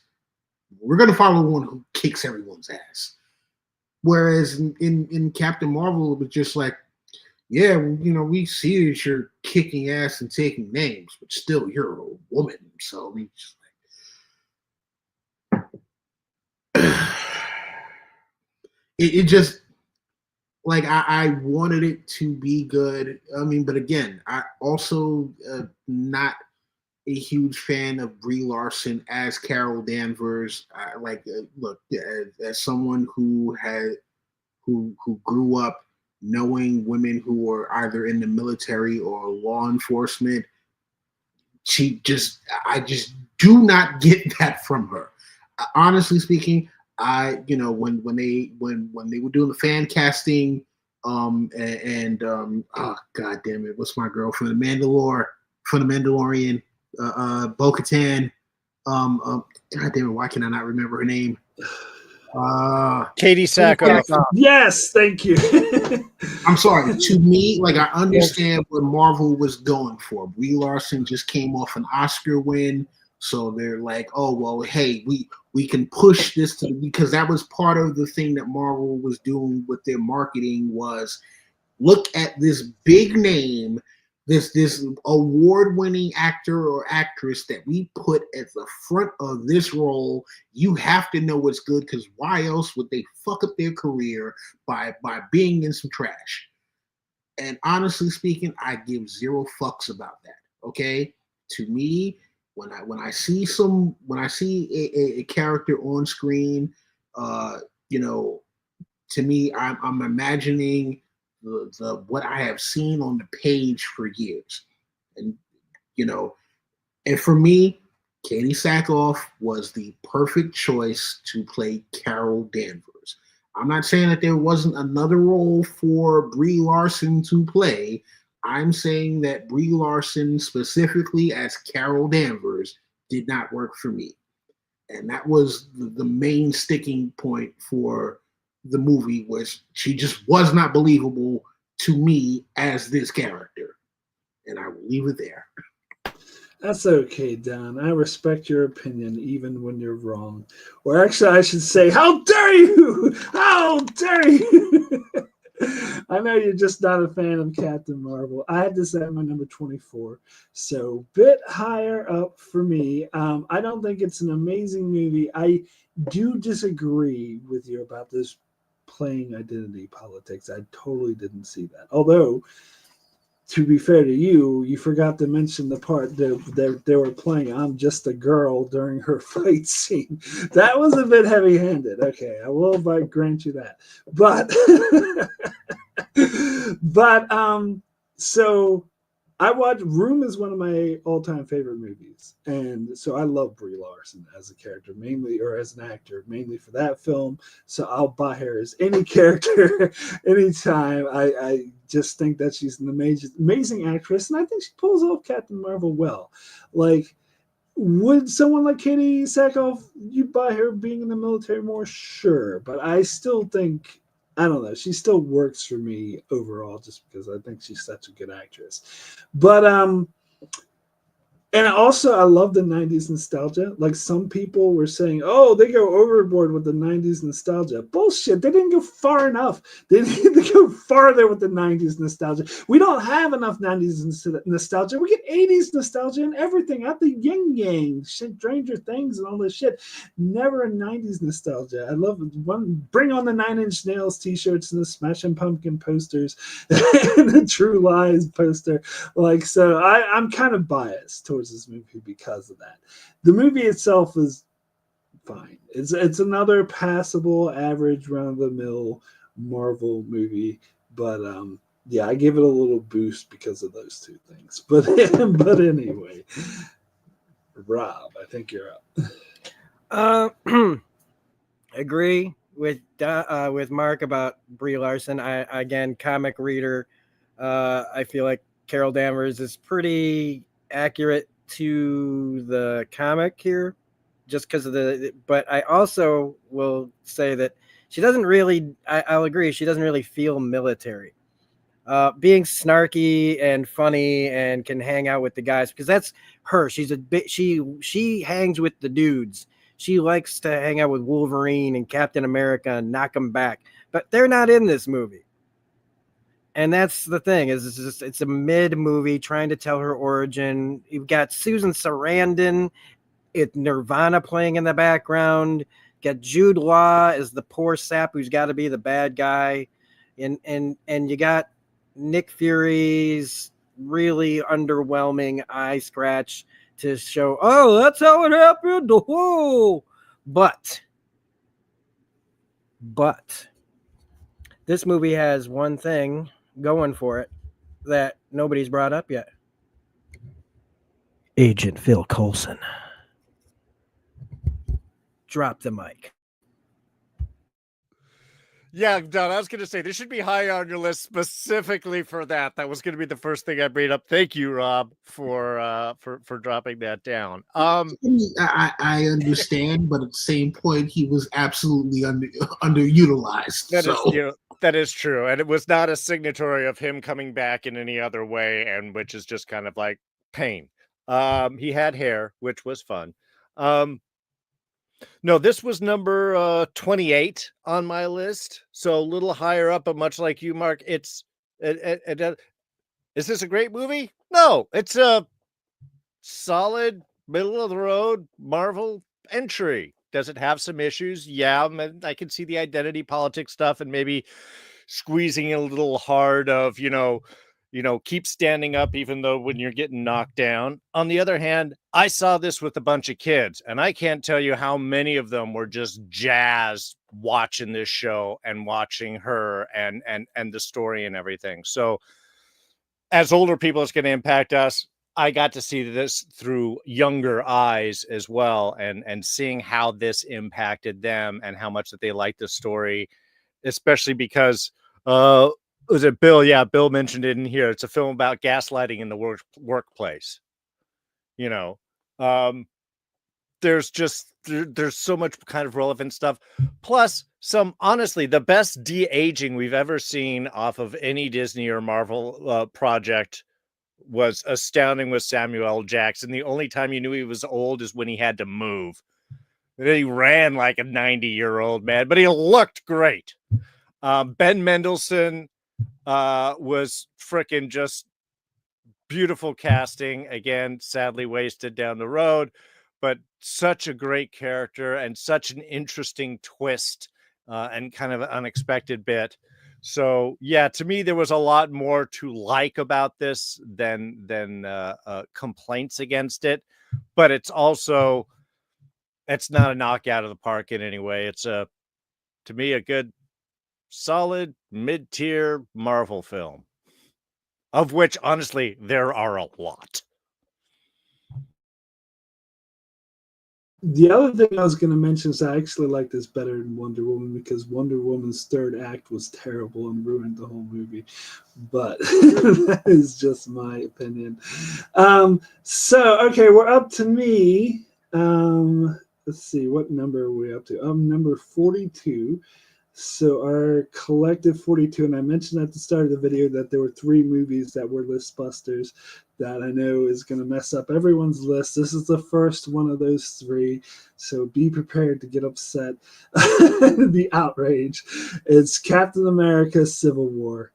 I've been on the record before of how much I don't like this movie. Darren's talking about movies that anger you. This movie angers me, actively angers me for several reasons. So first thing I'll say about this, the first hour of the movie is great. Like I remember going back and rewatching it, and I was sitting through the first hour. I was like, what am I talking about? Why am I saying this movie's not bad? This is actually really good. But then we get to the second hour, and then we get to the bullshit with Zemo's convoluted plan, which I do not buy in a billion thousand years. I don't care how good he is at improvising or how smart he is. There's no fucking way that this plan would work. It's so convoluted. Why don't you just email Steve Rogers and Tony Stark the video footage instead of making them go through all this bullshit that is unbelievable that it actually worked? And here's the thing. This is what I thought about in another movie we'll talk about later, in the next Captain America movie. Is it Brave New World? Yeah, Brave New World. The one thing I was saying, I was like, at least this is better because they did another convoluted plan. But that was the leader. He was like genetically like modified to be the super genius. Zemo was just some dude who was a police officer. I buy the leaders getting like planning 3 steps ahead. I was like, okay, they're actually doing this correctly this time. Whereas the bullshit with Zemo angers me. It actively angers me. I didn't mention this in the Falcon and Winter Soldier, but I didn't want to see this character again. I can't stand him or what they did with them.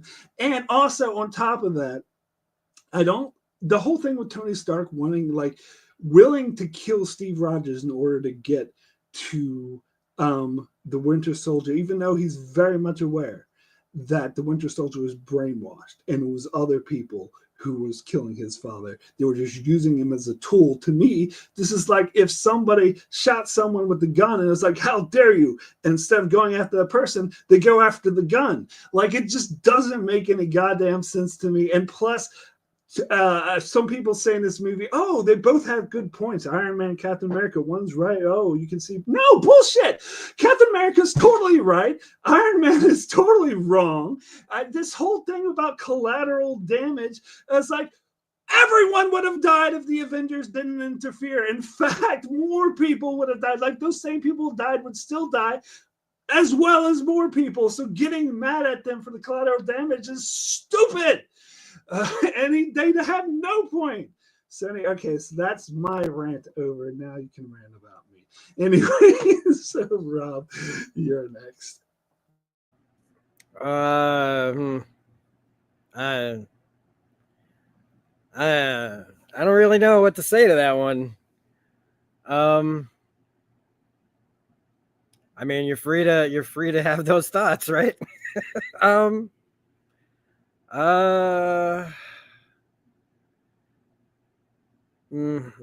I just don't have it. Like, I mean, I just don't agree with basic. I mean, like,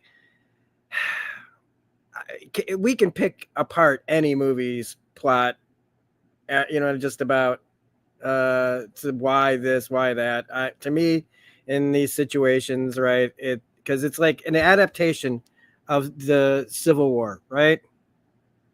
And they clearly couldn't do that because that's too big of a story. And I mean, they could have done it, but we wouldn't even be at Endgame right now, right? So we'd still be waiting to fight Thanos if we did every single story. But for, let's see, what is okay.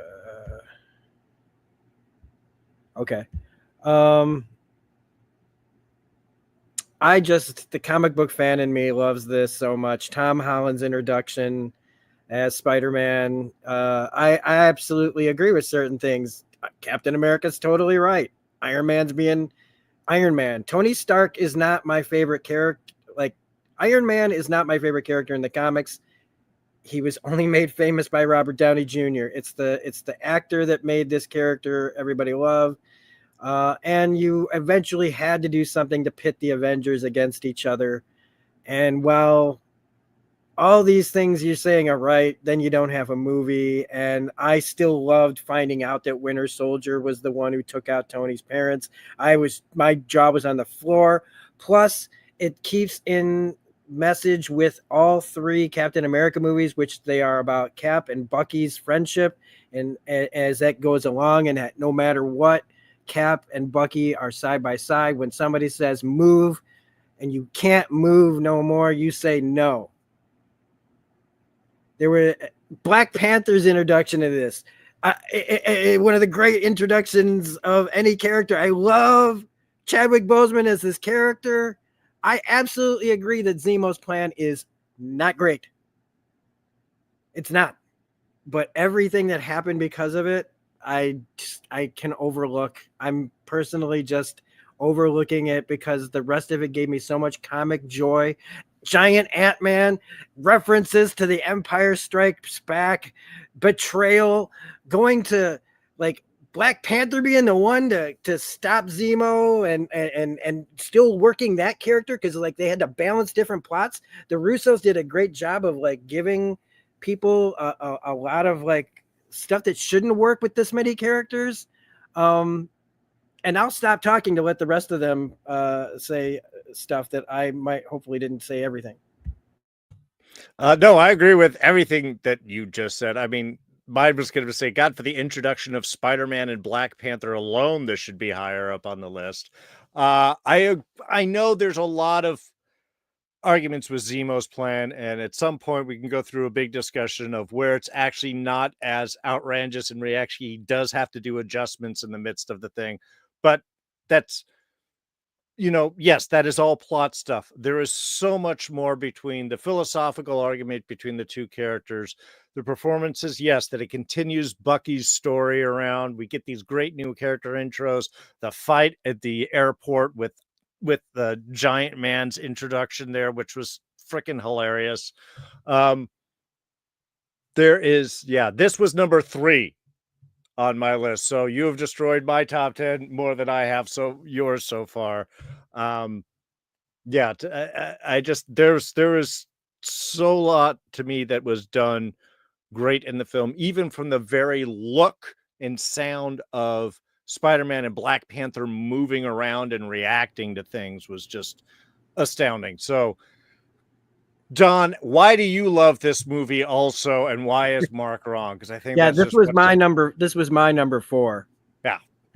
Yeah.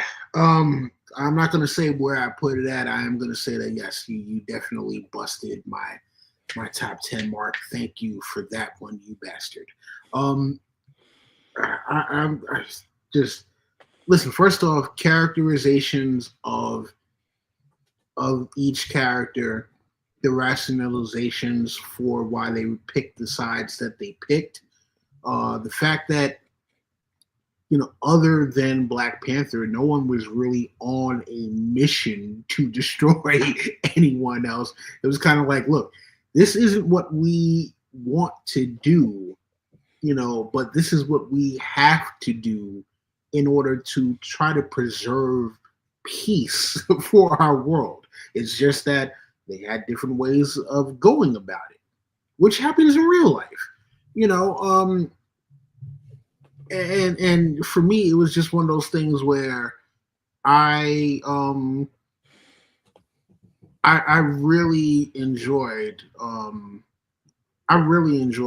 how they were able to bring all of this together, and it was a precursor for how they were able to meld the Russos, or how they were able to balance and meld a bunch of different characters in Infinity War and Endgame.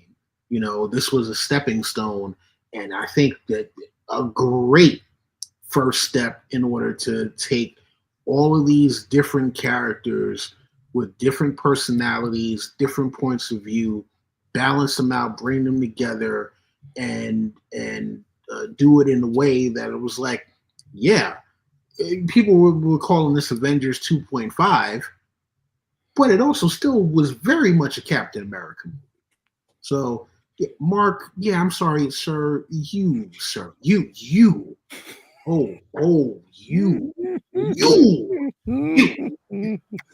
Well, hey, I told you I'd bust everyone's top 10. I wasn't wrong about that. So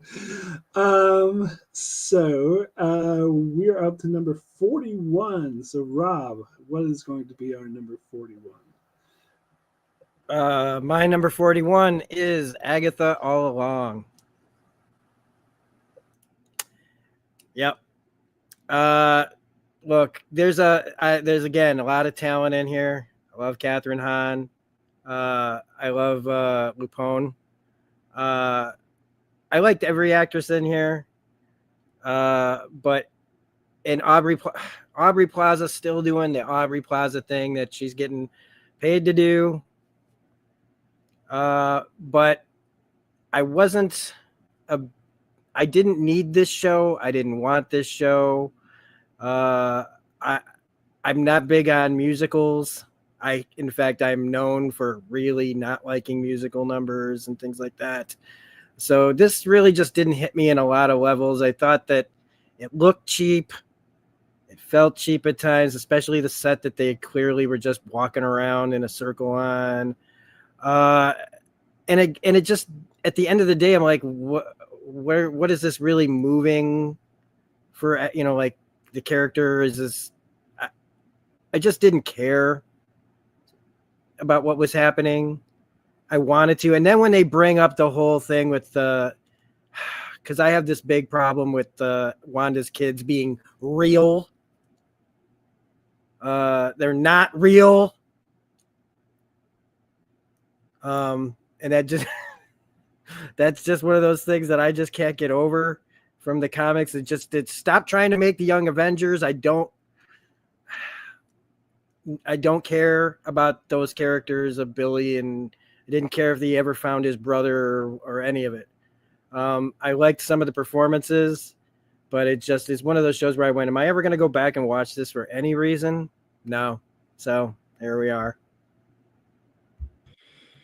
Yeah, they're really trying to make Young Avengers happen, aren't they? And I don't know if anybody actually wants. Yeah, this was my number 43. So it's right. Okay, there. Fair enough. Yeah, this is my number 43, so not too far off the list. There is, I know this definitely strikes well with certain audience members. And I know that some people really like this and it really spoke with them in many ways. To me, tonally, this is all over the place. It's very inconsistent and it kind of throws me off. I don't know what Agatha is doing or what her core personality. Half it's snarky and half it's cruel and half it's Miss Know-It-All. And you already get 3 halves and she's got more stuff. So I'm not really sure how this all settles out. And I mean, and I will definitely say that this is one of those shows that just, it's not really for me. And that's fine. There are plenty of shows that just aren't for everybody, and that's all right. But yeah, I do agree there was a certain cheapness to it. I thought, like I said, tone was kind of all over the place. There was some stuff that I thought would be like more intense and serious and then was not, but it didn't really offset with everything else. And yeah, I don't really know what's up with the whole now we're killing kids to bring back Wanda's kids. I know the kid was dying and he just inhabited the body, but you know something? That doesn't mean shit to the parents. It was just weird. And I just don't, I didn't really feel a strong vision for this particular show, but I will also acknowledge that I know that it really did connect very well with some people. So ultimately, just not a show for me. Wow. Holy shite. I actually enjoyed the show. I'm not a musical guy at all. But for some reason, the whole Witches Road thing to me was very infectious. And then to find out, like, oh, Agatha really was an evil bitch. I mean, seriously. It was like, it was like, oh, was she misunderstood? And then come to find out, it was like, no, she was not misunderstood at all. She was fucking evil. Okay, she was pure fucking evil. And just like I get the whole thing with Billy and Tommy. Yes, they were not real, and this was an adaptation of something that happened in the comics. So we don't get to blame Kevin Feige for this one. Okay, he actually got this from the source material or whoever the showrunner is. Right, so can't blame the showrunners for that plot element. Like Catherine Hahn, loved her as Agatha. Aubrey Plaza, yes, she's the quirky, I'm cute and everybody kind of loves me, so they'll let me just kind of do silly shit. I mean, listen, you know what? In the grand scheme of things, there were a whole lot worse things that could have happened on screen. So I let that one go when it came to her. But yeah, I'm honestly shocked that you guys dislike the show so much. But let's move right along. So I just gotta start with a question to both Rob and Darrin. Did you, just out of curiosity, did you watch the season all the way to the end? Oh yeah, I watched it when it went out, when it aired. Yeah, all the way to all the way, episode. all the way. Okay. Yeah, there was good stuff in it. Yeah, there were a couple of moments. To me, it's at the bottom of the up and down list. Had some great stuff, but didn't totally hit. So okay. Yeah. Also, I didn't rank anybody's top 10, did I? Yes, you did. So, I was gonna say tit for tat. Yeah, this is my number 4. What? I'm more surprised. I loved the show. It was one of my favorite. It was my favorite show of the year. It's one of my favorite shows. Full stop. Not even talking about Marvel. Because the reason why I asked you if you watched it all the way through, because I thought the first 4 episodes were kind of loopy and lackluster, but once it kicked in, I was so hooked. I think all the characters were really well fleshed out, really interesting. And by the way, Darrin, I gotta argue with you about I can't remember the actual kid's name, but the kid that Billy took over, Yeah. saying, "Oh, it doesn't make any difference to his parents," but the kid he wasn't dying; he was dead. Oh So no, I know. I mean, it I would know have what the made it worse reality of for his that was. parents. Their kid would actually be dead. This way, at least they kind of have him around. But but anyway, I think all the twists were really amazing. They really hit me, especially that last twist. In the I think it was the second to last episode. Like, I did not see that coming, but there were hints. I love stuff like that, stuff like Memento and stuff like where they put hints all in it. And I went back. It's funny because you said I would never watch this again. I've already watched it 3 times because you pick up more every time because all the hints were there, and it's just I didn't pick up on it. And that final episode that touched on Agatha's backstory was so heartbreaking. It really got me in the feels, induced tears. I'm not a fan of musicals either, by the way, just to state it. I hate musicals, but I love this. And I thought Aubrey Plaza was fucking amazing in this show. I thought she was the perfect choice to play Death, and she did an amazing job. So, yeah, I mean, you guys got me back right away, so that's okay. That is how all of this works. And you're right. I mean, that episode was very emotional. It did make you feel very emotionally strong to a mass murderer who used their kid to further mass murder. Was weird at the end, I gotta say. It's like, yeah, you're right, Don. She's totally evil. This is our protagonist. Okay. But she's not a protagonist. She's an anti-hero. Well, she's the protagonist of the story. She's the one that's being told. The main character, like Walter White, is the main character, but he's not. Listen, she was a goddamn villain. Okay. Yes, she was. Like, finding out that she was using her son to lure witches into forming a coven so she could steal their power with a made-up song about a place that didn't exist. I was like, oh. But, see, that's what I thought was brilliant about this show, is that she was such a complex character, because people were thinking, there was some good in her and they were seeing good until you find out, no, I was telling you all along, I'm fucking evil. And I think I love that. But anyway, let's go ahead and move on. Yeah. Okay, so I am we're number 40. I am incredibly surprised that this is currently ranking higher, I will say, of both Agatha All Along, of which it was lower on the list of mine, and obviously Civil Frickin' War. But yeah, so I guess our official number 40 is Echo, a series, I promise you, actually happened. It came out. There was a character. It even had the Kingpin in it. Vincent D'Onofrio as the Kingpin. If anybody remembers, God, when he came back in Daredevil Born Again, I had to remember that they did a whole heel for it. Why is he? Oh, that's right. He was in a whole other show that nobody ever talks about and nobody cares about because it was just boring. It meant nothing. It went nowhere. The character was interesting enough and when introduced in Hawkeye, I don't think deserved a show of her own. Certainly the tale made no sense and had no impact. This, like I said, was my 48. So ranking just above my angry Doctor Strange in the Multiverse of Madness, set right in the middle of the, yeah, whatever. It happened. Which ranks higher or lower on your list? Something that makes you angry or something you absolutely don't care about? Apathy or anger? That's really where this philosophical placement goes. And again, I am just I'm amazed that it hasn't been brought up yet. But it's probably because you all forgot that it existed.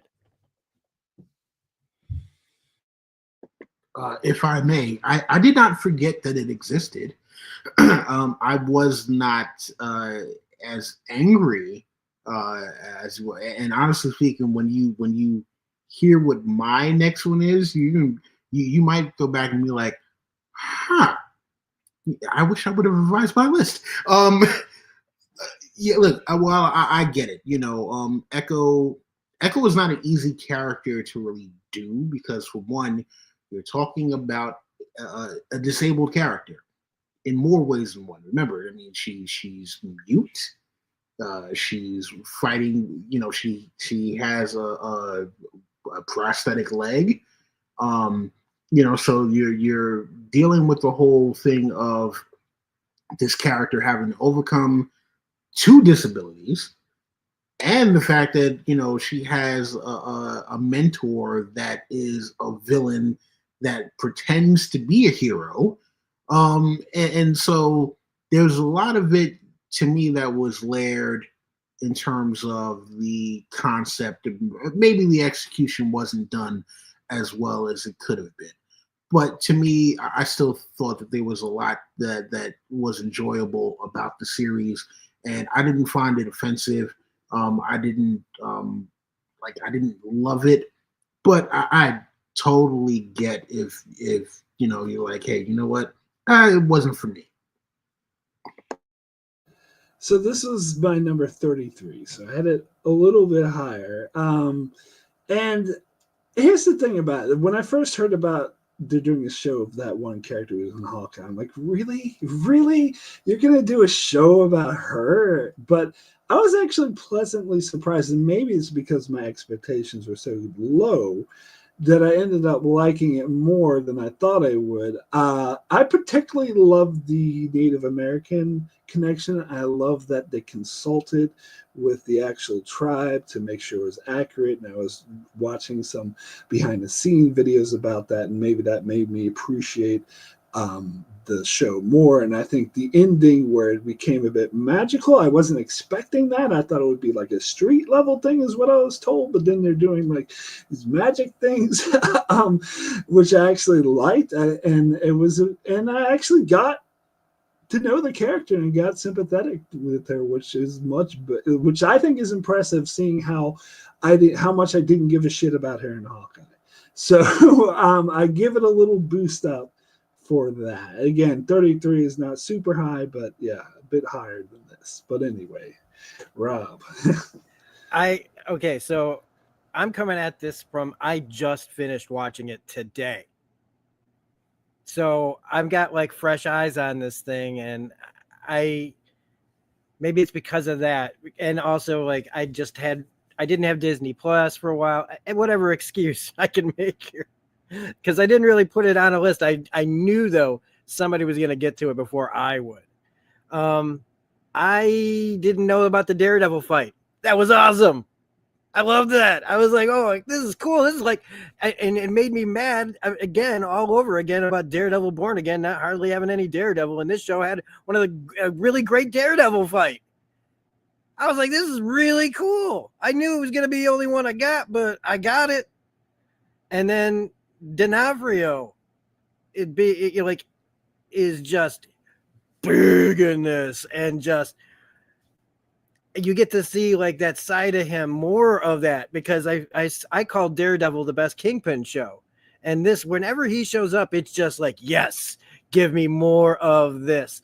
It even bled into his whole, him and her, like, it's a complicated relationship. He killed her dad, yet still connected to this man through violence and what he taught her. And there's a genuine, like, however he loves Kingpin, cares, but like at the same time, because he has the machine to do the sign language, but she throws it in his face. He didn't even learn. You had to do this. And it just, that back and forth relationship felt really genuine.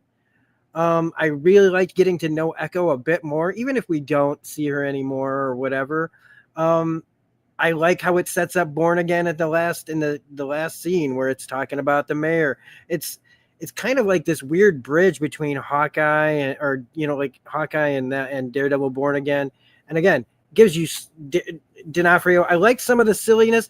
Plus, oh, dude, this gave us a Dances with Wolves reunion, man. Okay? All right? Gray and Green. And I got to take my glasses off. Tattoo Cardinal. They were the married couple. They were married in Dances with Wolves, and they get to be all cute in this. They're all old now. That's like adorable. I love that part, man. Graham Greene's one of our freaking best actors. He's been acting for freaking ever, whether he's in Dances with Wolves or Die Hard with a Vengeance, right? And to see him still going and all these actors like getting to be in this little role that really may not do anything for, like move the needle too much, but it also reminds me, because they call it Marvel Spotlight, and it reminds me of like how a comic will do a 5 or 6 run mini series just to kind of give a character exposure, or finish off a story, or tell, like spread out to see like the interest in the character. And that's what I kind of felt like this really was like an interesting little 5-issue mini series that brings in a little bit of Daredevil here, a bunch of Kingpin there, broadening this character out, showing some Native American aspects to the MCU and bringing some more magic to it. It was not perfect. It could be boring, but it also has an Agents of S.H.I.E.L.D. connection with Andrew Howard, who played in season 4, right? With the girl who Coulson liked, and he got assassinated by oh, yeah. He was her right-hand man. So he got to come back and play a little bit bigger villain in this. So there were all these things that I kind of like, but it was going to be one of those that I was just waiting for somebody to get to, because it just is that kind of whatever. But again, fresh eyes, overexcited eyes, got to see Daredevil, got to see more Kingpin.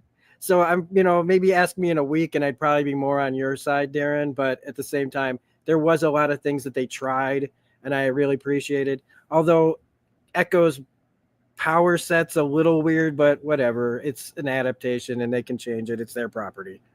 So. All right. So we're over to Don for number 39.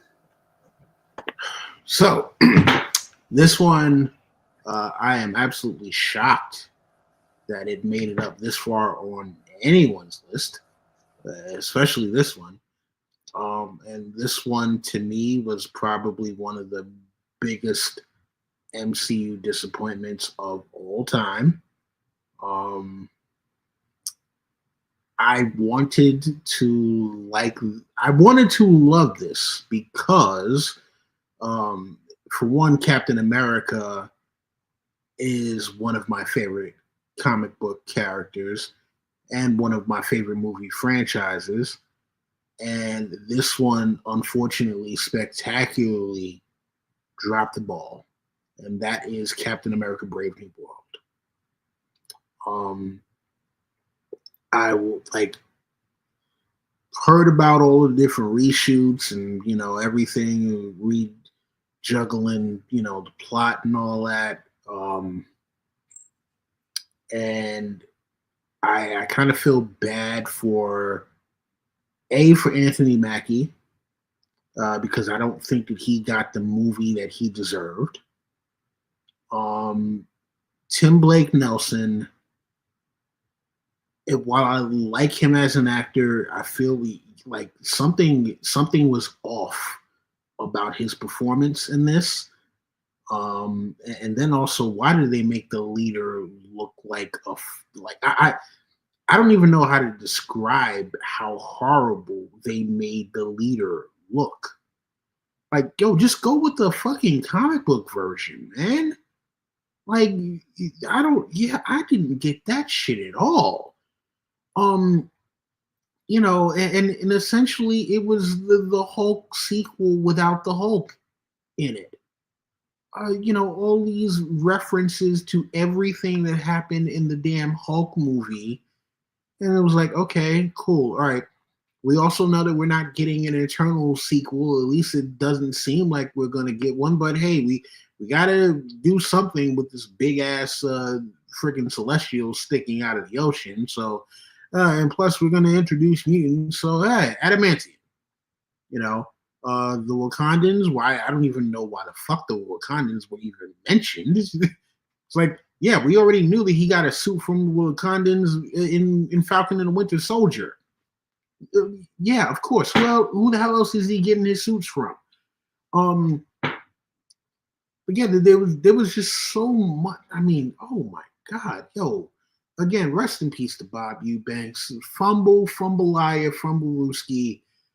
It yeah. I can't say any more about this. I'm gonna like, no, this is just like other movies that I've mentioned. There are things that made me angry. There were things that were just like, oh, come on, you guys are just, doing too much. This was just such an epic fucking fail, man.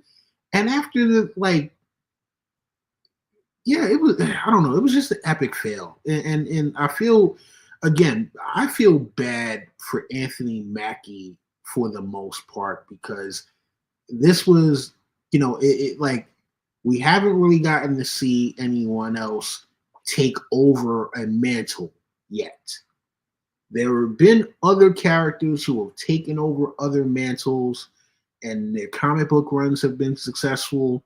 We haven't really seen them do it in the movies, and this would have been the first time where you get a character that takes over another mantle, and if you would have given them the right movie, it sets everything else up for future success.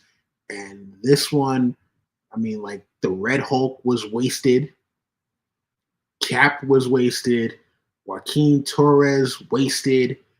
It was just the leader wasted. So I mean, like, yeah, like, this is gonna be the one Captain America movie thus far that I will not be purchasing for myself. It's on Disney Plus now. I went to go see if there was any, like, behind the scenes extras or whatever. I don't even think they didn't even have enough faith in the movie to put that shit on Disney Plus. They put the movie and the trailer, and that was it. So even they, are silently acknowledging that they fucking, like, they fumbled the ball out of the stadium and into another game somehow. So, yeah, that's my rant. So, if you ask me what I think of this movie, I'll say it's okay. This was my number 34, so just behind Echo. It's I didn't have any issues with it. I didn't have all these issues with it. I see. It's interesting because Rob talks a lot about the comics and bringing the comics into it, but for me, to be clear, when I watch Marvel movies, I just don't think about the comics. I try to leave that out, leave it aside. I'm not that familiar with them anyway. And so I try to judge them on its own merits. And on its own merits, I thought it was fine. As I mentioned, like, the whole time I was watching it, I kept thinking the leader, at least they're doing it correctly instead of incorrectly with Zemo. So I liked that, and I liked what they did with the leader. I thought he was a very interesting villain, thinking 3 steps ahead and that sort of thing. I thought it brought an interesting sort of aspect to it, and yeah. So I actually found the thing with the Red Hulk, like, interesting, because that was the leader's final play, is to disgrace Thunderbolt Ross for what he did to him. And I was like, that's actually interesting to me. But that being said, like, is it like the best movie ever? Is it amazing? No. Did Anthony Mackie deserve a better movie? Probably yes, but I thought it was fine. Darrin and I talked about this ad nauseum. So I encourage anyone who watches this to get our full opinion over on my channel, Smirking Gun. But, and to just top off, I don't, this is not a good Hulk movie. This is not a good Captain America movie. This is, again, too many ideas. Why even bring Liv Tyler back? It wasn't necessary. The leader there's ways to make, leader has looked several ways but he's never looked like whatever the hell this was. It wouldn't have been that hard to just give him the smooth forehead if they didn't want to go for the giant brain. I thought his plan was stupid. I think Carl Lumbly, if they had made the movie about him and Anthony Mackie and left the leader out of this, there's a great movie in there about, like, about being Captain America, about being used by the government, racial stuff. There's a really good movie in there that would have given all of those people great, but they want to somehow, we got to get something more interesting than that. You don't need to have the big red monster to make a good movie. And Harrison Ford, I called him Grandpa. I love Harrison Ford, man. Everybody loves Harrison Ford, even when I don't like his movies or like a choice that they make or whatever. But I talked to Ben Percy, the writer of the current Red Hulk comic, and I know I talk about the comics a lot, but he drew his freaking Thunderbolt Ross as the best choice, which is Sam Elliott. They should have just gotten Sam Elliott back for this. He's the perfect Ross. Grandpa Harrison, I love Harrison Ford, but Grandpa didn't need to be in this movie. It was sad. And when they showed him, just how old, I didn't like seeing Harrison Ford with his shirt off from any distance at whatever seat you were in that theater. It just made me sad. He didn't have the energy that Ross has. William Hurt had it a little bit when he needed it because he's William Hurt. But Harrison, he's just like, you want to pay me to do what? Okay. And then just did it. And that's his right. That's his right. But there are so many good stories here that they could have told. And again, they tried to jam them all into one thing and got a big old mess because of it. Yeah. We had a very long discussion on that. Yeah, it was my 35, so a little bit higher, just because for the same thing. I saw a lot of, and there might be a little recency bias because it is one of the more recent films that I have, so it hasn't necessarily sit and squandered in my brain for long periods of time. There are some great ideas in this film. There are some great potential stories with these characters and such in this film. I just wish we had seen that film instead of this particular amalgamation of, we want to be Winter Soldier, but we want to be something else. And look, honestly, what hurts me is it's one of those films where I can see the reshoots as they are on screen because they are all small and tiny and focused, and it removes any grand and splendor. It makes the movie look like a TV show. And the fact that it opened with that little bland, just Marvel Studios, and then it moved on, made it feel even more like a TV show. I was excited when I saw Thunderbolts, and at least it had the big dun, dun, dun, dun, dun. I was like, okay, now I'm getting into a Marvel movie, even though they're doing their own particular change. So yeah, this was a definite disappointment. To me, it's definitely the worst of the Captain America. I actually liked Falcon and Winter Soldier more. I thought it told a story like this better. And obviously, you ruined the marketing showing this was all Red Hulk, which was supposed to be the third act reveal. So we sit through the entire movie just waiting for that to happen. And I think that really changes what that experience would have been. Yeah. Let's be honest. They knew the movie wasn't that great.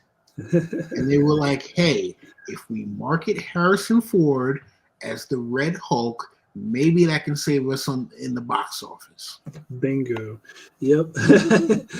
All right, so let's get to our number 38, which I'm up. And so I'll get to a movie, which I'll say what other people have been saying. I'm surprised no one said it yet. I'm surprised it's this high, because whenever you talk to anyone, like you see anyone on the internet, and they talk about a bad Marvel movie or mediocre Marvel movie or forgettable one, they always bring this movie up. In fact, they all even say if there's a movie they think is terrible, they're like, this is even worse than this. And that's Thor: Dark World. It was you talk about a forgettable movie. Like, I watched this movie for a second time, and like 2 hours later, I forgot what happened. I think this is a definition of a forgettable movie. It's just generic. The villain's generic. Loki isn't even all that interesting. I mean, they had that one scene where Thor's mother's died, which is kind of a bit emotional, but not as much as it tries to be, because they didn't really like build up to it that well, and they didn't make Thor that interesting of a character in this movie. And yeah, it's just, I can see why this would make Natalie Portman want to quit the MCU, because it was just bland, boring, nothing much to it. Rob.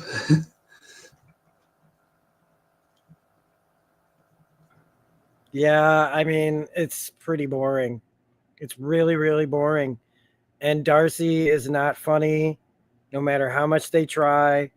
Although I you know, like even like one, like every time they just roll this character out. Of all the red shirts in the Marvel universe, she just keeps dodging that bullet, you know. And I, the whole thing with the Reality Stone just seemed just way too weird. Make it, why is it like a red symbiote? Like, it's not Carnage. It's just some just it's a stone. Why do they got it? Anyway, but just boring. Malekith is one of the biggest Thor villains in his universe, and he's Christopher Eccleston is one of the perfect guys to play him, but he's in a terrible, boring movie where, yeah, if Loki's boring, you know, and they try to, it's just, I don't know. The Thor series is, Chris Hemsworth is the one who carries those movies, and he wasn't that interesting in this movie either. At least in Thor: Love and Thunder, he was Thor. In this, he's just Thor. Yeah, interesting. Where are we at? Number 38. That's funny because it is my number 39. Is Thor: The Dark World. It's a movie. It happens. I don't have anything that it particularly angers me about. It's a middle of the road, lower than middle tier film, somewhat forgettable, but it doesn't really do anything wrong outside of just not make a big impact. It's got a forgettable villain, as many Marvel movies do. And yeah, I'm honestly, what surprises me about Thor: The Dark World, I know Bill's talking like shocked that it took so long to bring this up, is because as much as we harp on it, there are a lot of projects that are worse, especially recently. It's nothing special, but that also kind of saves it. And I guess this is where you put it is it the non-impactful film, the one you don't really think or remember about, the one that actually angers you? Or to me, this is kind of about in the middle of the try something, but kind of a miss. You know, you try to do a little follow-up at a thing, and you tried to squeeze in a bunch of this Infinity Stone stuff that we obviously have to throw on the god Thor because we kind of like ruined 2 movies with him in it because of those things, you could say.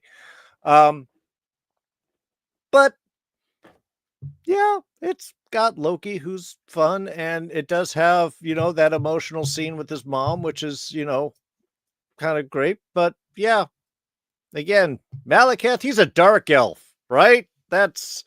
We have to think about that. Anyway, so yeah, I think it's about where it deserves.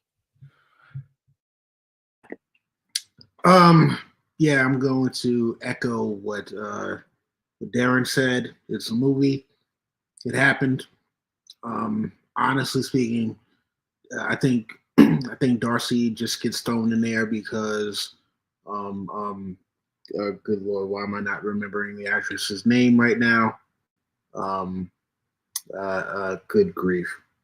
Look, she's pretty, and they're hoping that at some point, Kat Dennings, yes. They're pretty, and they're hoping at some point that they will dress her like how she used to dress in Two Broke Girls. All right, that's the reason why she's in there.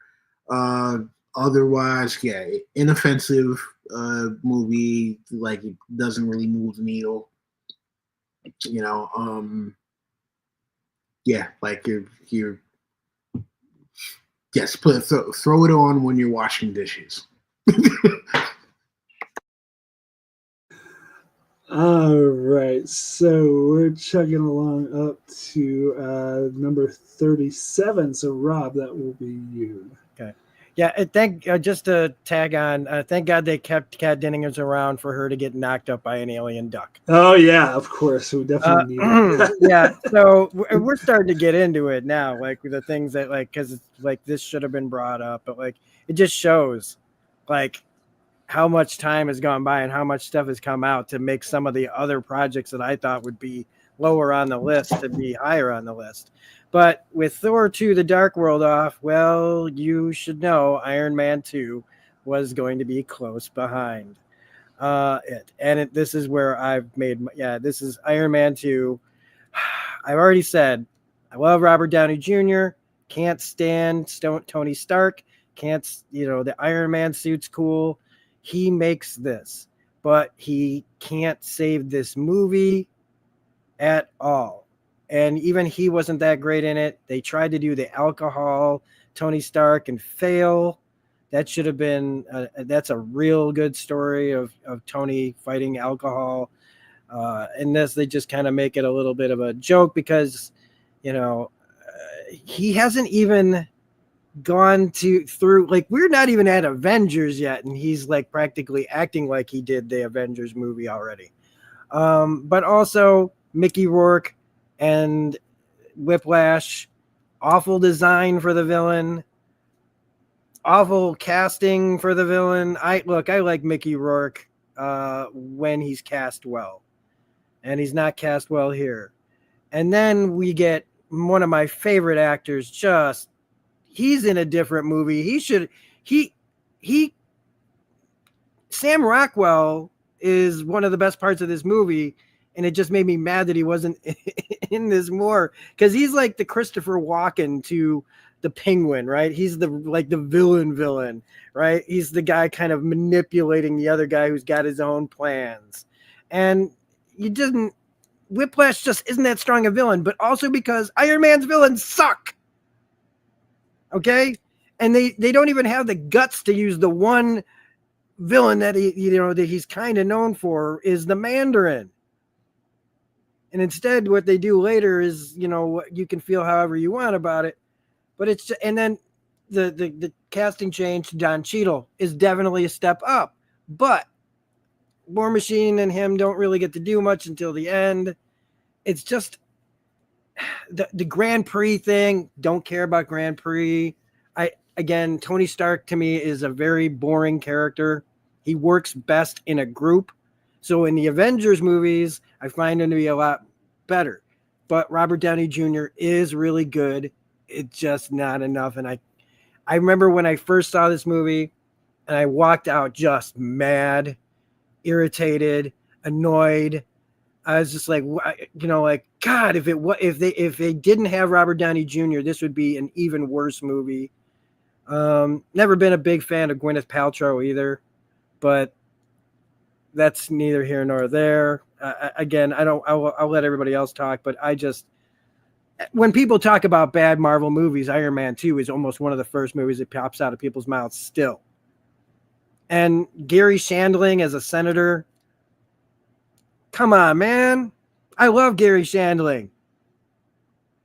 But the only time, like, he's supposed to be a Hydra agent? Get the hell out of here. That guy would have, like, flaked on that. He'd be dead if he was a Hydra agent. Gary Shandling's the way he is. No. Anyway, somebody else talk. Look, you're not wrong with any of those things. I can't. And you're right that is usually amongst with Thor: The Dark World announced as one of the worst of the Marvel. But again, to me, that was in the beginning, and now it's a reasonably decent mid-tier Marvel film. And I have a certain more appreciation to it just because, I do like Iron Man. I do like Tony Stark as Iron Man. And you get the briefcase out, Iron Man suit, which is just kind of delicious in its own. First, it looks great. It also has great comic reference. You do get to see Whiplash for half a second, he sucks. And Mickey Rourke is not that interesting, and then he just makes drones, and sure, there's a lot of boring stuff with that. But on the other hand, yes, you have Sam Rockwell, who is awesome in this. Don Cheadle there. You get War Machine's introduction. You know, it's a fun enough good time. It was my number 24, but that's just again on the higher of the mid-tier, any of which could jump 5 or even 10 spaces on any particular day. So, what, here at 37? That's not bad. Or, yeah. So I'm gonna say that I probably don't hate Iron Man 2 as much as most people do. Was it a great MCU movie? No. Was it a great movie? No. But I mean, like, hell, there are a lot of movies that I've seen over the years, MCU or not, that it's like, you line 5 of these up, and which one am I going to at least be able to tolerate without wanting to slip my wrist? I'm gonna put Iron Man 2 there. Not a great film, but I think that it doesn't necessarily deserve like some of the criticism that it gets. I think it may be overly criticized sometimes for the decisions that were made. And I get it, because they were trying to set up the Avengers, trying to bring Tony into the larger universe, and so they stretched out the plot with him trying to find the trying to find an element to replace the magnet in his chest and stop the poisoning and all that. So yeah, that was a little just too drawn out. Yeah, I don't think that it was as bad as people make it out to be, and especially given some of the movies that we've talked about. Like, come on, think about it. Also, we had Coulson. We had more Coulson in this one, which again automatically should put their show up a little bit higher. All right, so Rob, if you didn't say this, I would. This was next on my list to be said. Yeah, so this is what I want to say overall is that I feel like I hate less movies on here than Darrin does, and maybe some other people do, and I probably love less movies than other people do. I think for me, most of the MCU fits in that. It's okay, but like the spectrum of it's okay to it's okay, but so there's a spectrum there, but most of them kind of sit in the middle for it. But for me, this is definitely on the very, very low end of it's okay. This is like it's okay. So it's the one thing I'll say, this is a movie that tries to do too much. Definitely tries to do too much. I liked Whiplash actually as a villain, but they didn't fucking do anything with him. And the same thing with Sam Rockwell was great, but they didn't do like this. And they had introduced Black Widow and all this other thing. They just did too much, and nothing got done properly. So yeah, there was a failure in my eyes. All right. So let's move on to our number 36. I think we're up to Darrin this time. Yeah, and sorry for again what I'm going to destroy on people, but no. it's on this level simply because again, got some good episodes, got some bad episodes. Mostly, I don't care, and that's What If Season 1. We just worked our way up through all of them. Again, I know there's some people like this, but if Black Panther was Star-Lord, oh my fucking God, who gives a shit? Wasn't that the Party Thor episodes too? Oh my God, who gave a shit? Honestly, the most interesting episode in the entire first season was Insane Hank Pym. and his like assault on everyone, I thought was freaking brilliant. I enjoyed that, and I loved listening to Michael Douglas go insane with his voice. So he had a great time with this. And as an actor who's been around forever, I was just enjoying that. So yeah, there was some good stuff in this. But overall, look, if I didn't see it, I don't care. If I don't watch it again, I don't really care. I'm surprised we're just in the I don't really care part of my list, which is still pretty much, this was I think this was 45 for me. So that's where we are up at the point of my list right now. But yeah, again, it's all right. I guess probably about where it needs to be.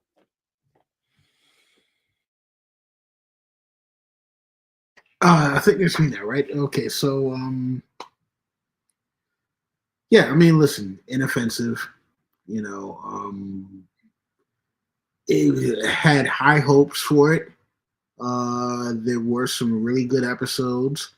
I was actually surprised that they decided to make this kind of like part anthology, but then also part serialized.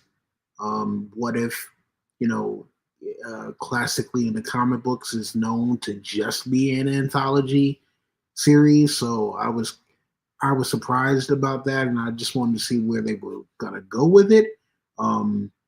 They did the whole multiversal Avengers thing, which I'm like, oh, okay, all right, cool. Because listen, let's be honest, we want to see some sort of multiversal Avengers at some point, and we're hoping to possibly get that in Doomsday or in Secret Wars. But yeah, I mean, listen, it could have been a lot worse. But it was a cool little watch. I think it was Bill mentioned in the chat about the Doctor Strange episode. That was amazing. That was a really good episode.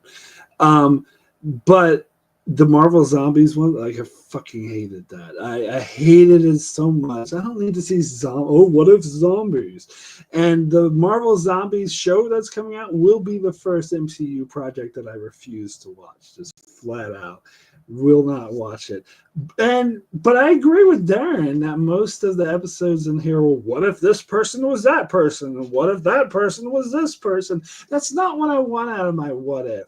Like, I want something more of like what Darrin was just talking about, the Hank Pym episode. What if all the Avengers were killed off? So, like, that's what I want to see from a what if. So it's kind of hit and miss for me. As I said, I like What If Season 2 better than Season 1. And I think it's because of that. Like, the whole Thor party, like, that was crap too. So it's like a mix between crap episodes and good episodes. So it's in between Season 3 and 2 for me. I think I had this at like 29 or something like that. So yeah, because it's kind of good, kind of bad. Let's see. Did we lose Rob for a second? All right. Yeah. So I don't know if we want to just move on. Oh no, here he is. All right, I had to run to the washroom real quick. Yeah, I'm a little surprised that this isn't a little higher up in the list, but because I just think that there are more bangers on this than the other ones. But I get it. I don't really like the animation style for most of What If.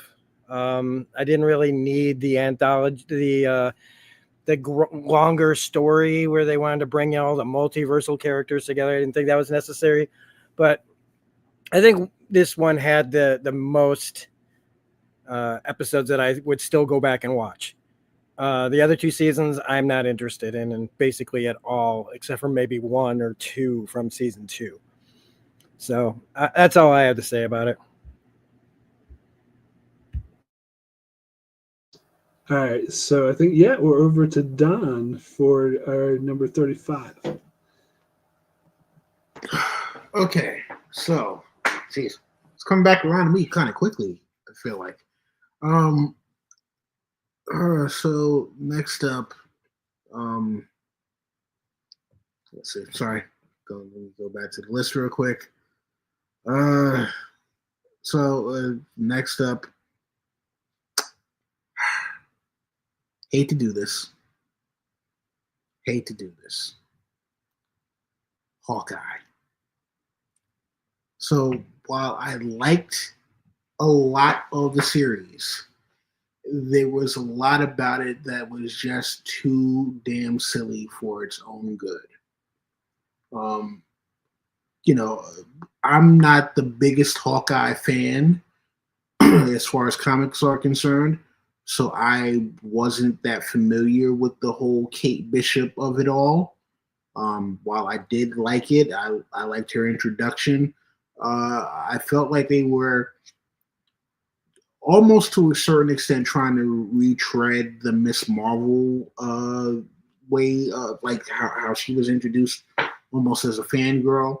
It was a little less fangirly than Miss Marvel was, but it was still kind of like, well, okay, cool. She happened to study archery, and you have the whole thing with her seeing Hawkeye saving people during the events of the first Avengers movie, and that whole thing. I like the Tracksuit Mafia. Those guys were absolutely hilarious. I like them reintroducing the Kingpin into the MCU. It was a little crazy because yes, like he was huge in there, just like how he was in Echo. But then by the time you get to Daredevil Reborn, he's more regular sized. I'm like, damn, I thought they were gonna keep the same guy that we seen be this huge, massive guy. But okay, the creative choice. Again, I actually like the series a lot, but at the same point, I have to acknowledge the silliness that surrounded it and kind of made it a little overblown at times. And I think that them trying to go for the comedic route, it just didn't always land for me. So yeah, that's my take on it. So this is number, what did I say, 34 on the list or 35? 35. So it's number 34 on my list. So pretty much like right where I think it should be. This is another show that's like what I just said about What If season 1, that some things about it I really like, some things about it I really hate. Like I really like Kate Bishop. I like Yelena. Like I think their scenes together were amazing. I think the Swordsman was okay. I just love Kate Bishop. I like all the stuff they did with her. And the Kingpin was okay too, but they made him a bit goofy in this one. But other things about it, I just hate it. Like the final episode with all the over-the-top like shenanigans, I thought was kind of dumb. And I hated the Tracksuit Mafia. I thought they were so stupid. Like this show was just too goofy for its own good. So good and bad, so it like hits that middle part. Anyway, Rob.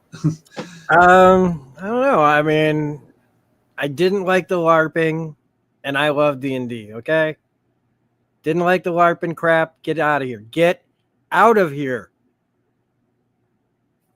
I don't want to be the old man yelling at clouds, but get a job. Get a real job.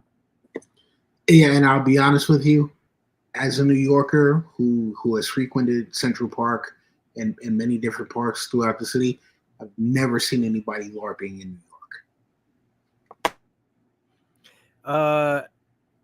So there was that, and but just about everything else, I'm trying to think of any like little problems. I mean, we didn't even talk about Yelena. I mean, she's Florence Pugh just showing up. Hello, just great, a great foil, a great like fly in the ointment.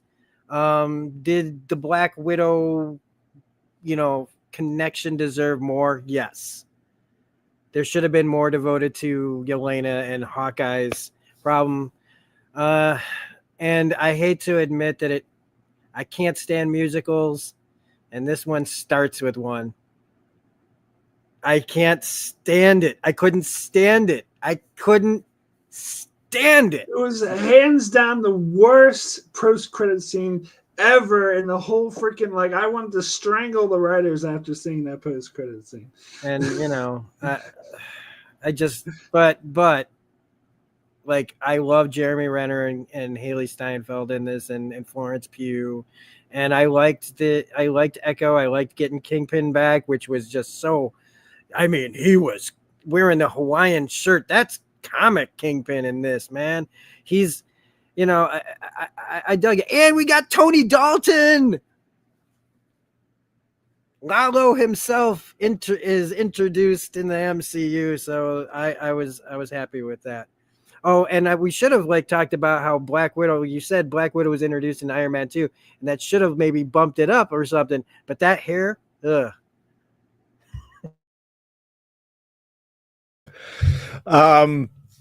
Yeah, Hawkeye was my number 13. It's one of my favorite of the MCU series. But I liked the tone. To me, the tone works. The opening where we see the scene in at the end of Avengers when he jumps off the tower, and that's what sort of inspires the whole thing, and that behind it, I think it gave a great emotional bit. Haley Steinfeld's freaking amazing. The chemistry between her and Florence Pugh was great. Why have we not seen them back together again? That elevator bit, just when they're fucking around, it's just great. I just enjoyed it. And you're right, that opening musical hurts. But the fact that Hawkeye is like, oh my God, thank God I'm deaf, and I have to leave it so bad, just made it real for me. I connected with the character there. I was like, yes, I would also leave. Why are we here? Those people weren't even in the Battle of New York. So yeah, I really enjoyed the tone. I love the characters. I thought it moved very well. And to me, it was, of these series, certainly of the older ones, the most complete and consistent from beginning to end. It told a whole story. It didn't, to me, really drop off, in the sense that I believe that it was consistent all the way through. There weren't drop moments. It didn't feel like they had to change the story halfway through because of some other world event or whatever. This felt like the story they were telling from beginning to end. And I went with it, and I definitely wanted to see, more Kate Bishop after it, and even more Hawkeye. And God, he's nobody's favorite Avenger. So to me, it worked. All right, so we are moving on to number 34, and it's me. And I'm surprised I'm the one saying this movie, because I thought everyone else hated this movie more than I did, but maybe not the three of you, because I thought it was just okay. And it's kind of bland, kind of forgettable, and I'm talking about Eternals. Yeah, I mean, it's just fine. Like, I think this is part of the problem with Phase 4, is that they tried to go off in too many different directions and do too many different things, and there was no focus. And I think we absolutely 100% did not need this movie. And I don't think they should do a part 2. Absolutely not. I think they could resolve the cliffhanger in another movie. Like, I'd be happy with them doing that. And I'm glad that Brave New World referenced it, so at least know that it happened. But it's just, I didn't really care about any of the characters, and I was like, oh no, Robb Stark betrayed them all. Oh no, I don't really know him and don't really care. It's like, and then there's this one dude who's like, oh, the deaf woman who's barely in the movie. She's just disappears from, or doesn't appear towards the end or some shit. And then what's his face, the comedian, what's his name, Camille Nanjiani. Nanjiani, yeah, that he just fucks off for the third act. He's like, I don't feel like doing the third act. I'll just fuck off. I think he probably had some other comedy shit to do, probably. So yeah, I don't hate it. I don't think, when it first came out, everyone was like, oh, this movie's terrible. It's the worst MCU movie ever. I'm like, it's not that bad, but it's not particularly good either. So yeah, Rob. I'm the big defender of the Eternals. I have the original Jack Kirby comics. I like this weird ass idea that they have with the cosmic universe, and this film has a great director behind it. It's got a great cast to me, and it's being asked to do this is the first time that Marvel's attempted to do a team movie without introducing everybody. And I think that, of course, that's going to suffer. Sorry, I gotta correct you. Guardians of the Galaxy. It's the first time. Oh, that's right. That's right. Guardians of the Galaxy. You're right. Well, I guess that argument goes out the window because I just didn't like. I didn't. They're both about characters that nobody's ever heard of, at least for the most part. Your average, even like most, if you only casually know comics, you probably don't know the Eternals or the Guardians of the Galaxy either. But I thought that they did a pretty good job at trying to bring more of the cosmic universe in. I enjoyed all of that. I enjoyed the Celestials. I enjoyed that it was something different, yet still kind of the same. I didn't really care about the villains. I had hoped that this movie would be bigger at this point and have a lot more outreaching things other than the Celestial and the ocean. But it's not, it's definitely where it belongs, probably. I think too much of my deep comic part of me just likes this. I like that this movie exists. I like that. I like that we have movies like the Eternals and not just the same old thing all the time. But I mean, I know why. I can see why people have difficulties with this movie. That's all I really have about it. This was my number 29, so not too far from the position where it is. Yeah, I know it gets some crap, but look, it opens up with Pink Floyd's Time, which is already a big plus in its corner. It's a beautiful film. This is shot really well. And yeah, they are tackling some very big stuff. Downside is at this point, the action is kind of boring. The tie-up and the eventual villain thing becomes kind of like, okay, Icarus literally flies into the sun at the end, which is just like, again, fucking way too on the nose right there, folks. They do a great depiction of super speed in this, which I thought was a really good choice because we've seen multiple variations of that. And I like this where it's actually not slowed down, but fast still, but moving around. So yeah, I mean, again, it's a good, fair, middle of the road Marvel film.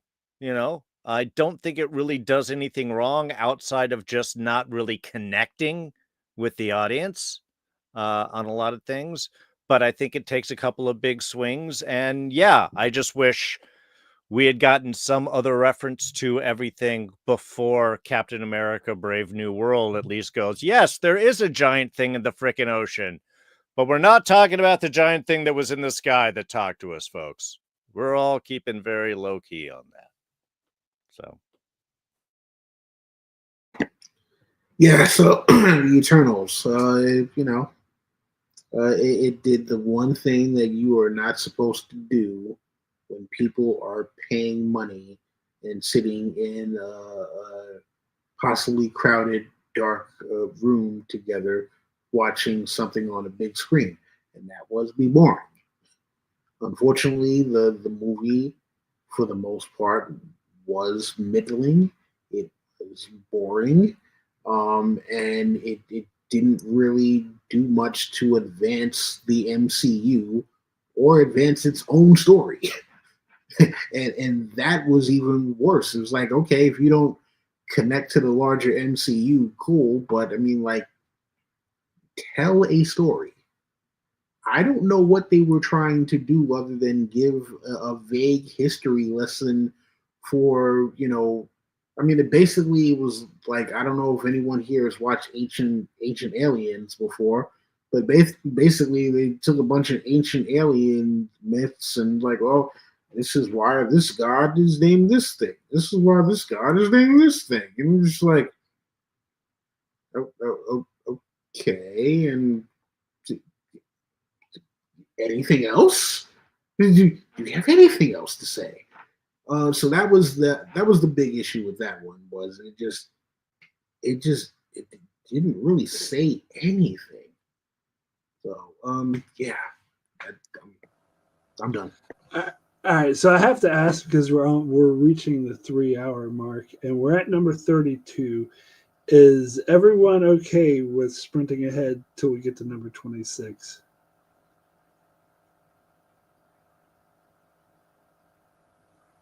Sorry, I've turned off my mute. I can. How is everybody else doing? Because I'm on the West Coast, so it's only 9 o'clock for me. Yeah, it's midnight for me and Don. Yeah, that's kind of late for you guys. Yeah, but I'm okay with it if Don, you're okay with it. I'm good. I believe I don't have much to do outside of the office, and if I do, luckily I actually have a very supportive coworker that will, help me to get through the day by letting me sleep if I need to. And Rob, you're all good? I'm good. All right, cool. So yeah, let's. So you're next in for number 32. Okay, that's Quantum Mania. 33. 33. Yes, yeah. Thank you. 33. Yeah. Quantum Mania. Okay, I was having a hard time between whether it was going to be Ant-Man 2 or Ant-Man 3 that I disliked of the two of those more. And whenever somebody picks Ant-Man 2, we'll talk about it. But Ant-Man 3, Quantum Mania, I really was just bothered on a bunch of different levels for this. And again, it's my own personal thing. As a movie, I didn't like it. I thought that the quantum realm would be cooler, but my big problem is that it's like there's too many characters in this. I think, I don't know. I did not like that the daughter character was suddenly a main character. I think that Ant-Man and the Wasp and Hank Pym and Michelle Pfeiffer and Jonathan Majors and Bill Murray and all the other people, there's enough characters in this. And I didn't really see this movie building up to a father-daughter like trilogy. I know that they wanted to like give him something because of like the time lost in the blip, but I just was annoyed by almost every choice in this movie. And Wasp was barely in the movie. Bill Murray, I can't believe I can't stand a Bill Murray performance in a movie when, he's the guy that comes in like in Zombieland and just steals the movie out from under everybody. But as soon as I saw him, I was just like, why? What are you doing here? Did you get lost on the way to the golf course? Like, and then the whole thing just shows how mismanaged the whole Kang thing's been. And that unfortunate business with the actor, which has got nothing to do with Marvel, but like it was going to be, but he wasn't even very good in this. The story around him wasn't very good in this. The weird characters in the quantum realm were more interesting. We're still running through the same jokes. And even though Baskin Robbins is kind of a fun like jab every time, I'm over it now. And for movies, like for how much I really like the first Ant-Man, the sequels, I can't believe how much they've fallen off each one. And Paul Rudd's a delight as this character, but there's so much more to do, and it makes me wish that like when we see the Hank Pym episode in What If, it makes me wish that they had just stuck with Hank Pym as the original Ant-Man and like done some like 60s story with it or something. I don't know. Because it's like Paul Rudd, yes, his character is comic, but I don't know. Michael Douglas is so good as Hank Pym that I just kind of would rather them have focused on his character though in the entire time. But anyway, it's also just it's in that middle of the road. We're approaching that where it's all like, but this is like that, like I think last one where I'm like I really was annoyed. I think as we're getting up there in the list, I'm less annoyed by these movies, but this was like one of those last ones where I was like, I mean, I remember the night I saw this, man. I was in the parking lot and I dropped my ticket in the snow and I couldn't find it, so I had to like go home and then go back later. And so I was like, oh damn, I didn't get to see that movie. Then I made another trip back to see it, and I was like, shit, I never should have bothered going back to the theater. I didn't miss nothing. Yeah, how do you do an Ant-Man film without Luis at this stage? I mean, I think isn't that the sign right there? Also, sadly, this is a movie that if Michelle Pfeiffer, if Janet actually like talks to her family for like 2 seconds at the beginning, like 3/4 of the adventure is unnecessary because it's all because she doesn't bother to tell them about Kang and all the things that's going on. So yeah, there's a lot of manufactured stuff. I don't know, Don, you said the same thing, and sadly I think it may go into the next movie as well. Is what do you do when something's boring? You know, that's really kind of the biggest thing. And I think with all the Quantumania, I think everybody was very disenchanted with the mania that we all experienced. I mean, look, light bulb head. Oh no. But outside of that, now who is it? Katie O'Brien, however, I will mention because she is awesome. She was the killer ISB agent or undercover Republic agent in the second season of Mandalorian, in that one episode that we saw that was completely off.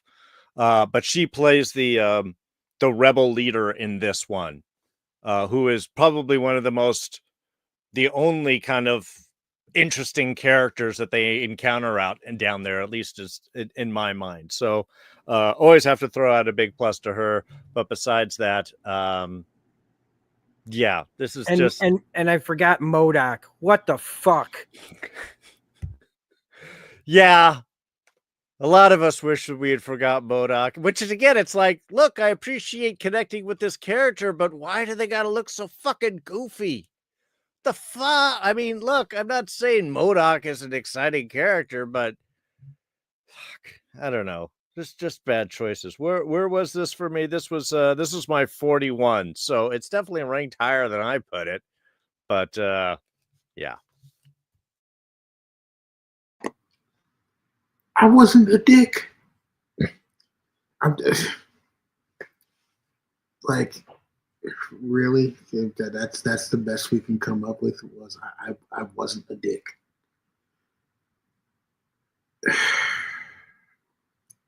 Yeah, wasted potential again.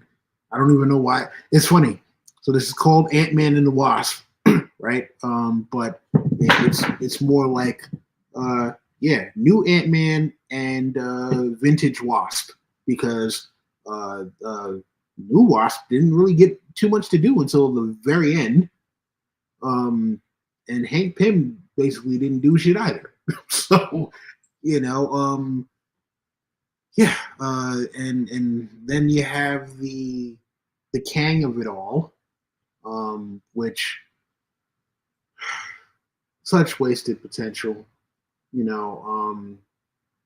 yeah, such wasted potential. And honestly speaking, like total aside, I do think that good that Lucky move the hell out the way.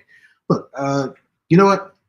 No, I'm going to leave that take because I'm thinking about things that have come out about Jonathan Majors after the conviction, even though it was a misdemeanor.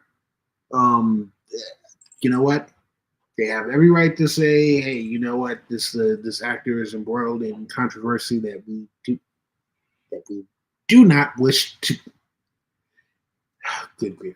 You know what I'm getting at, okay? Yeah, I'm good. Look, Lucky's making their own comment on the film, and that's fine. Besides, also not the way you want to start out your phase 5. Isn't that the Yes, kickoff for phase 5? Yeah. it is. Yeah. Well, Lillian went up and said hello, but I didn't want to interrupt anyone. As today is National Hug Your Cat Day, so I was doing that. So when Darren kind of already alluded to this, but whenever I think of this movie, I always think of the pitch meeting for it when they were just like, oh, and then the light bulb head dies. So like, oh no, not light bulb head. like no one cares. But so I did that at 35, so it's pretty much the same area. I thought it was fine. Again, I don't think it was as terrible as everyone else was making out to be. Like, I thought it was a standard Marvel movie, but it wasn't like particularly good one. It wasn't a particularly good Ant-Man movie, but I was into it. Like, I was invested in the story, and I actually wish that they kept King around, but apparently they decided to axe him like before his legal troubles, like just because this movie failed, his legal troubles just like sealed the deal. But I wish they would kept going with this King. I don't know. I'm still iffy about the whole Robert Downey Jr. as Doctor Doom, but I'll reserve judgment until I see it. But but because I like King so much in Loki, it was like, yeah, one bad movie doesn't mean you axe the character. But and I didn't think the movie was that bad. Although King was not particularly interesting, and he was kind of generic in this film. I will say. But yeah, I thought it's fine. But, all right, so we're over to Darren for this time number 32, which may be another torpedo in somebody's top list here, and I apologize. This is not in my angry list really anymore. This is in my, well, what'd you say, Don? Don't be boring. Don't bore your audience, which is a shame because I was really anticipating this one. And I thought its opening tribute to the passage of Chadwick Boseman was emotional and hit. I just think that they leaned on that way too much, and it sacrificed the fact of me caring about anything else or anyone else that happened in this movie. And I'm talking about Black Panther, Wakanda Forever, which honestly, there were action sequences I was almost falling asleep in. And I realized because I don't care about them. Great introduction of Riri Williams? Don't know. Don't care. I kind of hate the ideas of like an element detector.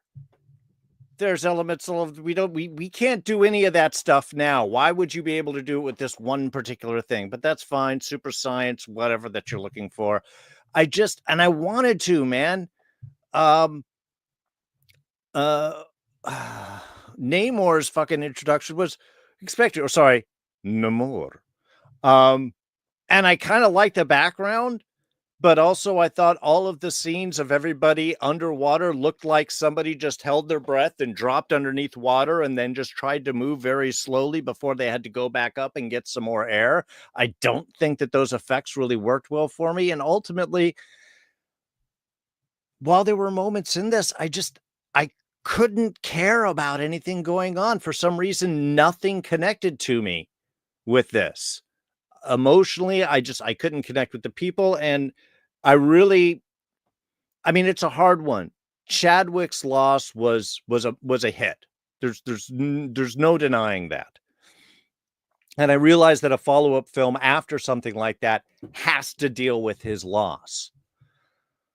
The problem, I felt that his loss overshadowed so much else of everything else in the movie. It was just this constant thing missing in the background. And the more they hit on it, the more it kind of detracted me from caring about anything else that was on the film. So, sorry, Jay came in 99, especially talking about like their rewatch of Black Panther 2. And it is something that I have not rewatched, and I might appreciate a little bit differently. And I know other people like a lot more the introduction to characters of it. to me, it just, again, emotionally, it didn't hit. And by the end, where they're just handing out Iron Man suits to everybody, was just like, okay, well, I guess this is just where we're at with Marvel right now. We're just, remember Iron Man? Everybody liked Iron Man, right? We're going to have lots of Iron Man. And that's sort of what it felt like. Don, how much do y'all hate me now? I know I've ruined people's top tens. No, not at all. Good, honestly thank you. Yeah, so Black Panther, unfortunately had a lot of heavy lifting to do. I don't know I don't know how you make a better version of this film. If you're going to acknowledge the passing of T'Challa the way they did, like I understand they try to play a lot of tribute to him, to T'Challa as a leader and as a kind of unifying force for Wakanda, and Shuri having to step into that role, and Ramonda picking up the pieces of her very broken family at that point. And then the thing that they didn't really touch on in the movie, that's something from the comics, and they might have changed it for the movie, is that Ramonda is not actually originally from Wakanda, in the comic books at least. So I'm not sure if there was even a part that played into it, because it's not like something that they put out there. But you have these outside forces who are always looking to grab onto this resource that is vibranium. And now you have another source of it. So there's the security threat, there is the economic threat, and now the cultural threat as well, because this is a totally different society that no one didn't even know existed for a few hundred years. I did like, them bringing in the kind of cultural elements of Talokan and saying, hey, listen, this is essentially, what they call pre-Columbian society. So, they have their own culture, and I did like that. I like that they showed that element of it. But yeah, two big faux pas that they did for this movie. One, it was not exciting. And two, you killed off Angela Bassett's character. And we all know that Angela Bassett is a national treasure, and you don't ever kill off a character that Angela Bassett is playing in a movie. How dare you? How dare you? And I love everything that Ryan Coogler has done so far, but whoever signed off on this, I am so, no, how dare you? You just don't do that. So Darrin didn't bust my list entirely, but it was my number 17, so it was fairly high up, but I'm not too broken up over it. I actually like this, not to spoil my list, but I actually like this pretty much just the same as the first Black Panther. This is like just behind it. In fact, I was thinking of putting it ahead of it, but I was like, no, the first one's got a slight edge. But to me, they're like on par. And I actually really like this one. I think they couldn't have handled Chadwick Boseman's death better. Like, I think the way they did it, they acknowledged it. Even though it was off screen, they paid respect to it, and I don't think they overdid it because that was a huge character. I think they needed to acknowledge him as much as they did. And I actually really liked Namor in this movie. I thought he was a really interesting villain, and I love how you could kind of see their point of view and had to do with like a little bit of a misunderstanding, and that I think maybe the final fight went on for too long until they finally figured out that they need to work together. But other than that, like I thought I was really invested in it. I think the characters were really well developed. I thought it was a really strong storyline. So yeah, to me, this is what okay, like a line of movies. So yeah, I mean, I'm not. Yeah, as I said, I'm not too working up over the fact that it's lower, but I would have had it higher anyway. Rob. Yeah, this was what I was about. This was my next pick. All I'll say outside of pretty much what everybody else has already said about why they didn't like it is pretty much same reasons the things I didn't like about it. I don't envy their decision here and what to do. I am in favor of recasting. I just am. I didn't like the choice of changing my thing. The only things I have here are just my nitpicks, which is Namor's from Atlantis. Sorry, I wanted Atlanta. I'm a big dumb. Oh, what's the difference? I don't know. It just is. Plus, Namor's a big time asshole. Like one of the biggest. He might be the asshole in the Marvel universe, and I don't know. I wanted that guy. I wanted him. I wanted the guy that you wanted to see get punched in the face. Like, but he's super strong and he's a mutant. It would have been a way to like the wings on his feet and all that shit. I just wanted all that. I was super excited to see Namor, and then they just went and like, oh, these guys, this is our Namor. Okay, fine, you have your Namor. All right. Wait, hold on, Rob. You did not think that this Namor was an asshole? I mean, Namor. Think about how he first rose in up the way that. Okay. No, it just didn't hit me the same. But I will agree that they should not have killed Angela Bassett. That I thought that was a double like you already lost your like what? Not just because she's a great actress and she was kind of holding this movie together herself in a lot of ways, and then they just lose her because we need more of the like. No, we don't. We had enough, and like Darrin said, like the action scenes weren't that exciting. It's an unfortunate movie with a whole lot of unfortunate things that happened, and they made a lot of decisions, and here we are.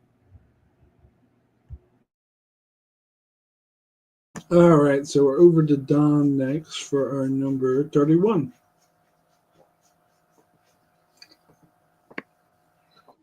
Numero 31.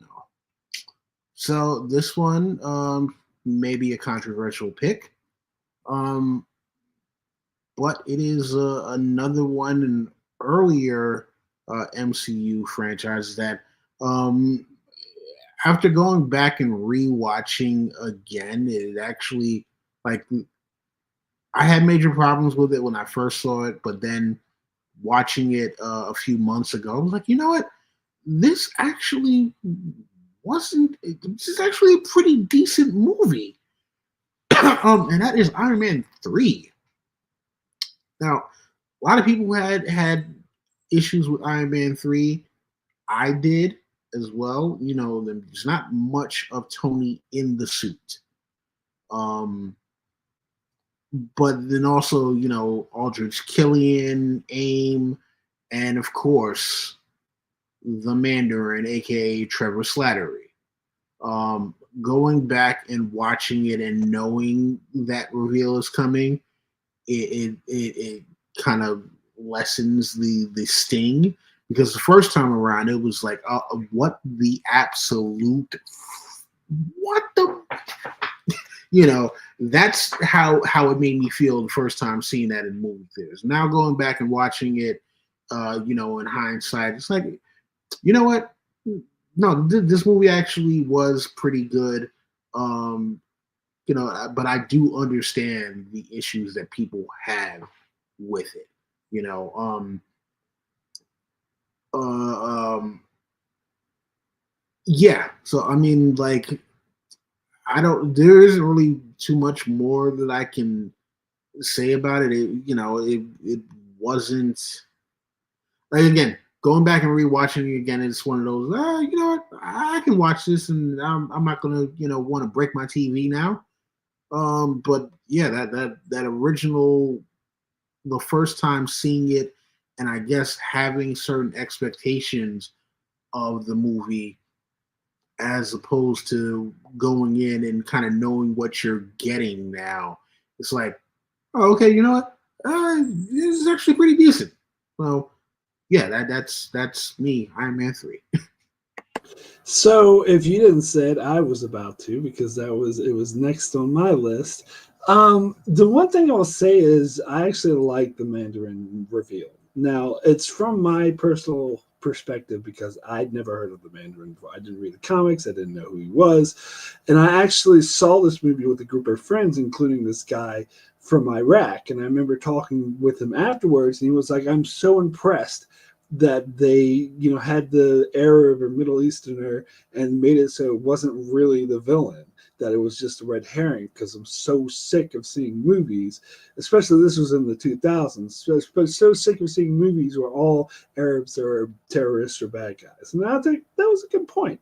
And plus I thought, what's his face, blanking on his name, who played him, was funny as Trevor Slattery.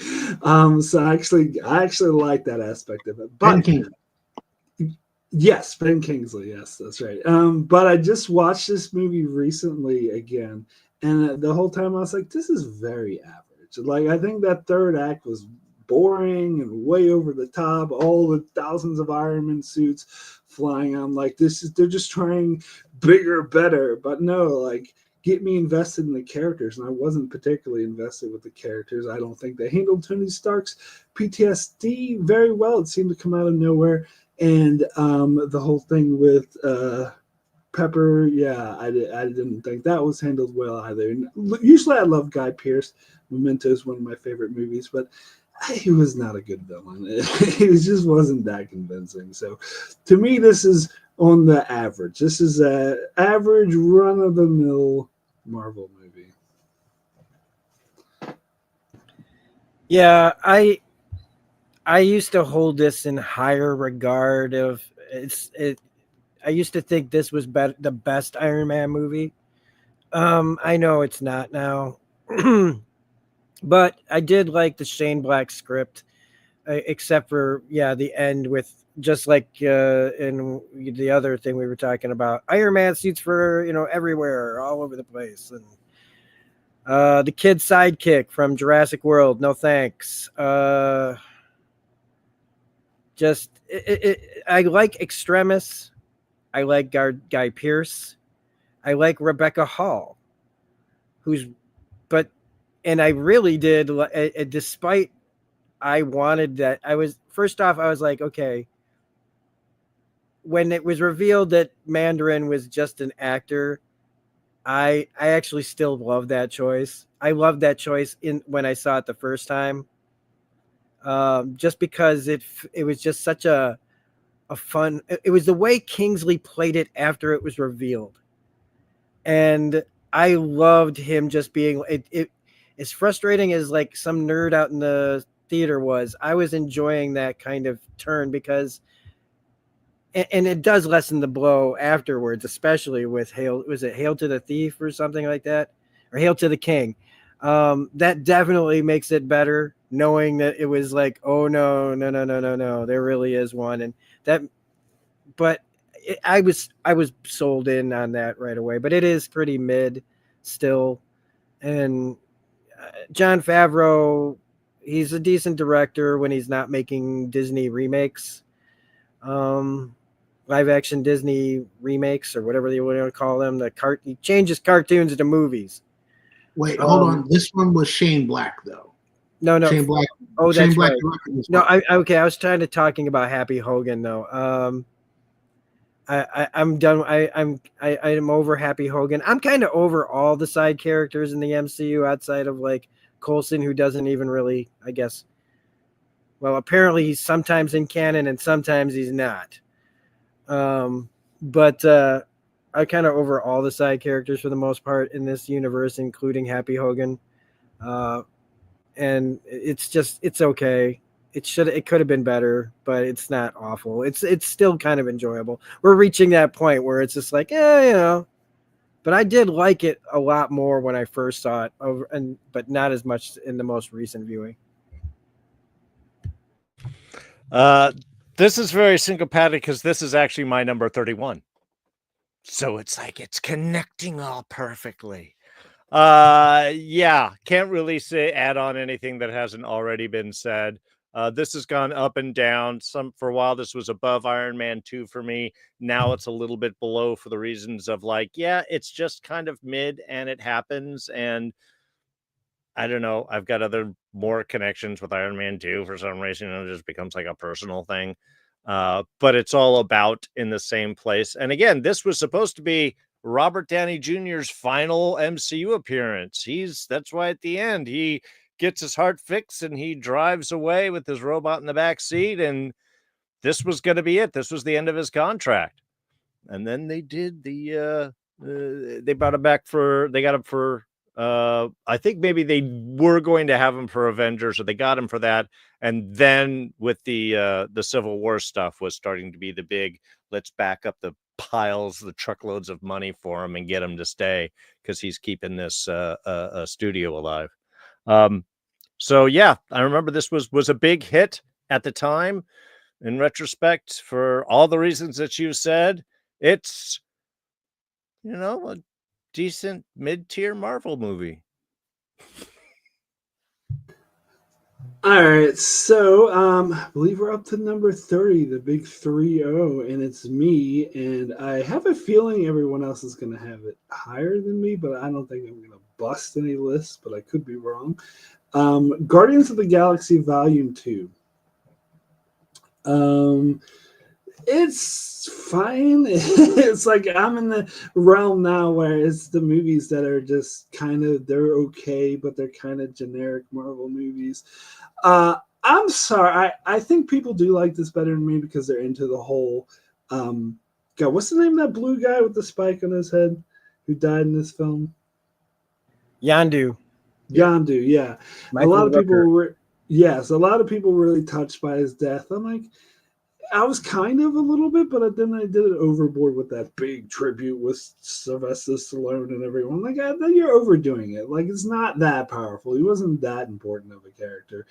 And, it did have a sort of typical Marvel third act kind of thing going for it. And I was really bothered. And I know Marvel movies has never been realistic, but for some reason, it really bothered me how Drax was like hanging from the ship as it was crashing, and he was like hitting trees. I'm like, his arm would have broken off. He would have died from hitting all those trees. But I know he's an alien. This is Marvel, blah, blah, blah. But for some reason, that just bothered me. And plus, speaking of Drax, I thought he was highly annoying in this film. Not funny. He was just a dickhead. He wasn't funny. He's just like, every time he opened his mouth, I'm like, shut up. But it was decent. Like, they introduced what's her face, Mantis, and she's fine, and Kurt Russell's good as the villain or whatever. But so it's a decent movie for me. Rob. Wow. This doesn't break my top 10 or anything, but I really like this movie, despite how I don't like Star-Lord. I liked him in the first movie, but by 3 I don't care about this character. But in this, it's Kurt Russell.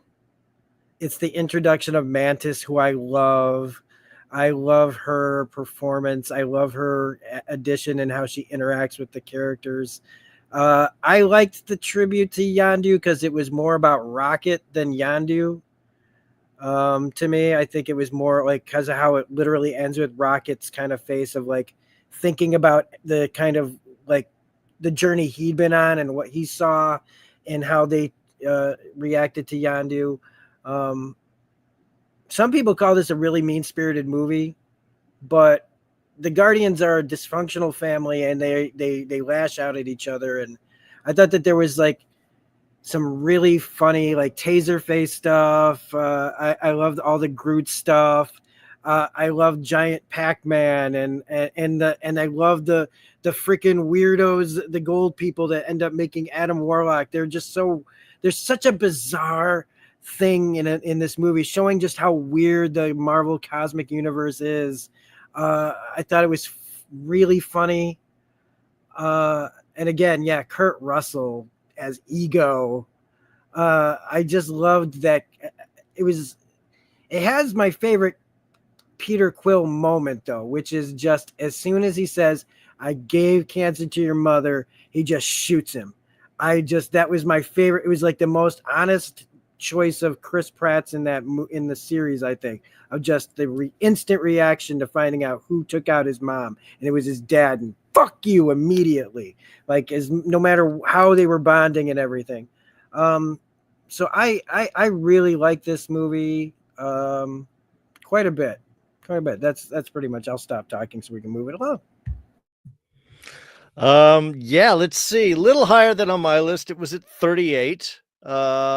In the midst of to me, good ideas didn't quite hit. I may have rewatched this once, which is hard because Kurt Russell is one of the greatest screen gifts we've ever had.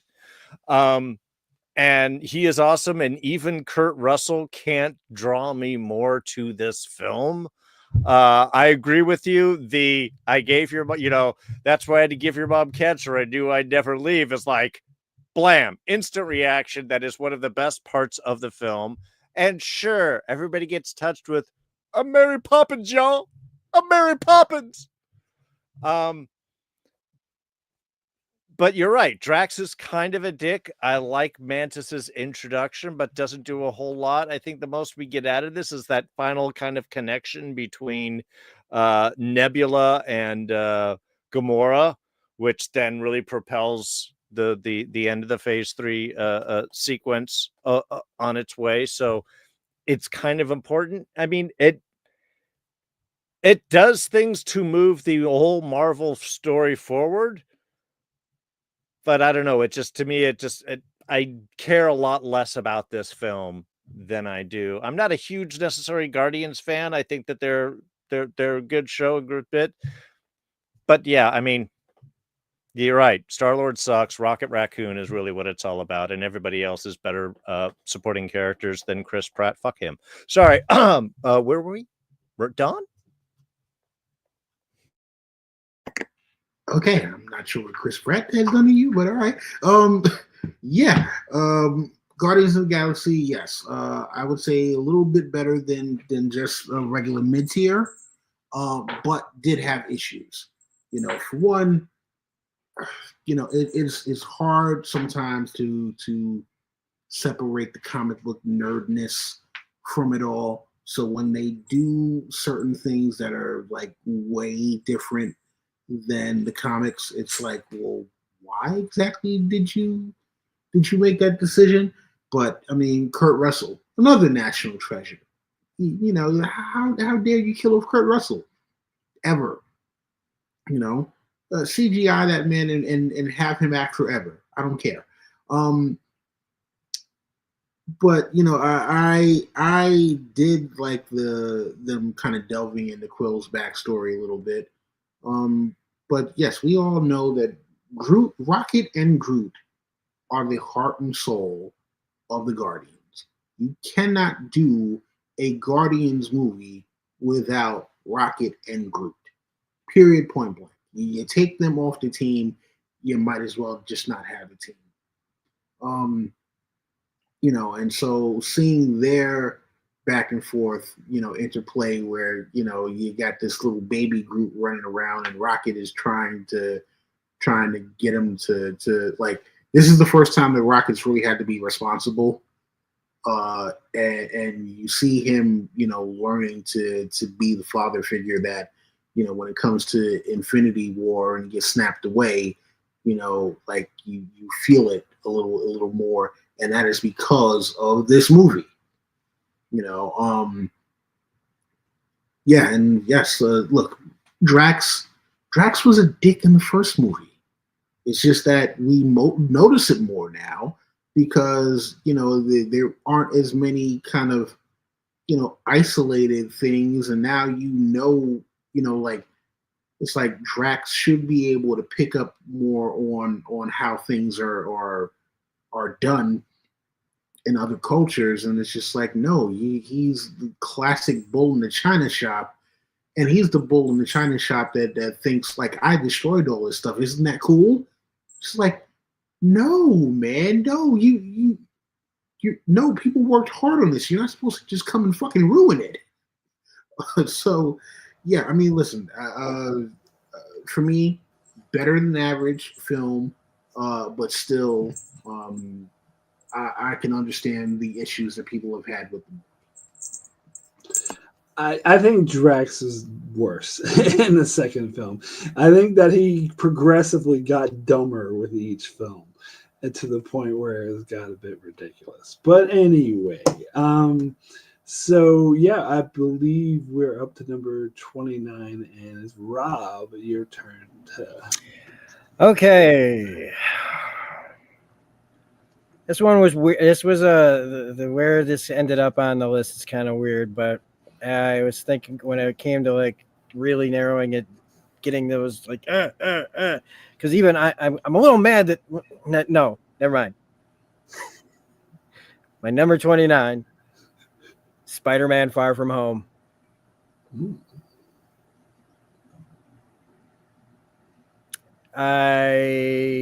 It was the movie that said for me, I was like, I liked that what they did with Homecoming is a kind of a John Hughesy thing.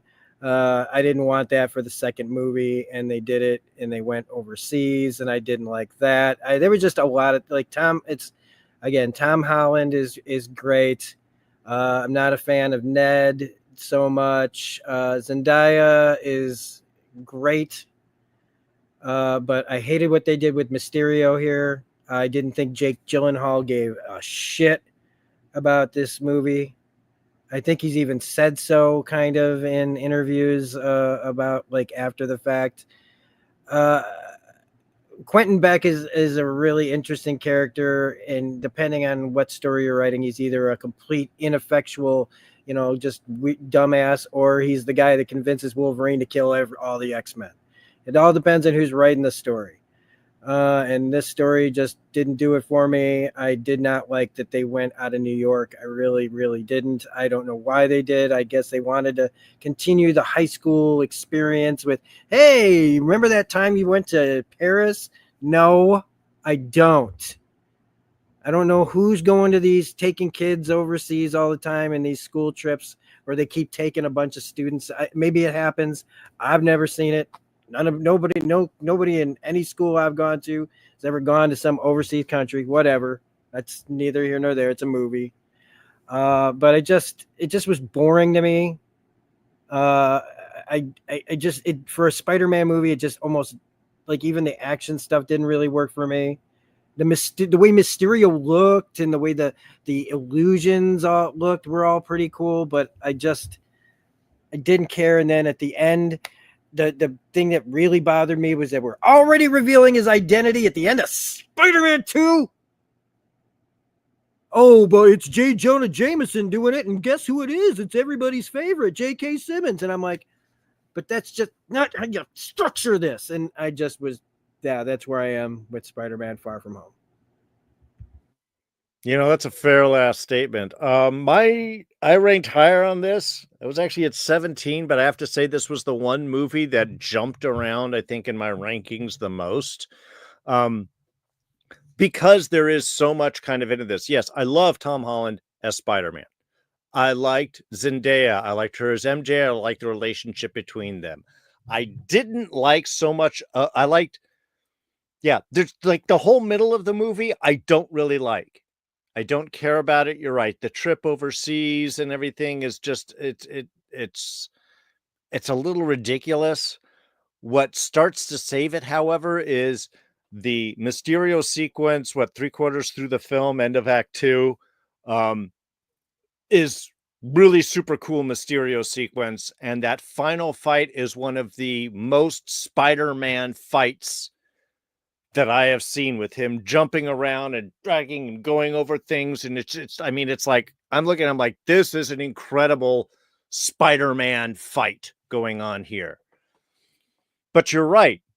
The reveal of his identity, I always hate that. It's the one thing that's the most important to me with Spider-Man versus any other hero, especially in the MCU. And most of the MCU, it's like everybody knows everybody's identity. There is no secret identity anywhere. And I think, to me, that's the most about Spider-Man.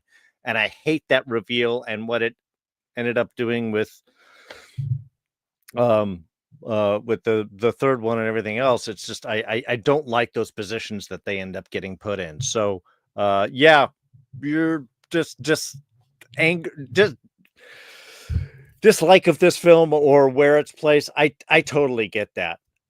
It's one of the more inconsistent of where to place, because again, I liked Gyllenhaal. I liked how they sort of placed him. I liked how they used that one guy from that scene in Iron Man to come back and connect things. And to me, it was like, this was a cool sculpt of the larger universe.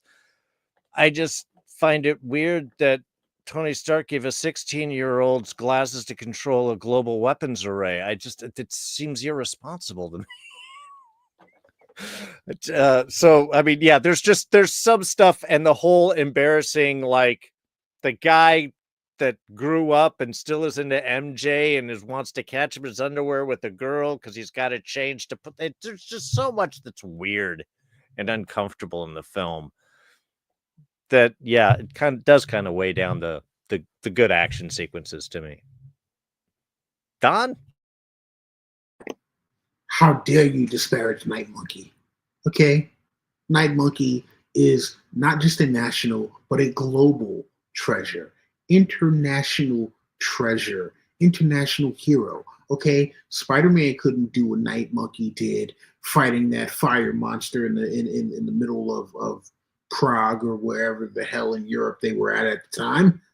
Okay, Spider-Man couldn't do that. Only Night Monkey could do such spectacular hero work. Okay? You're a Night Monkey apologist. So yeah, you know what, Rob, I totally understand your issues with the movie, and then the reveal that that Talos and his wife were playing Fury and Hill was also a thing. Like, wait, what? Like, why?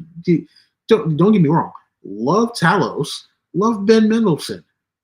Why did you do that though? All of this, nonsense that's been going on. You come to find out, it's like, oh yeah, Nick Fury wasn't even here the entire time for any of this. So I definitely get the criticism.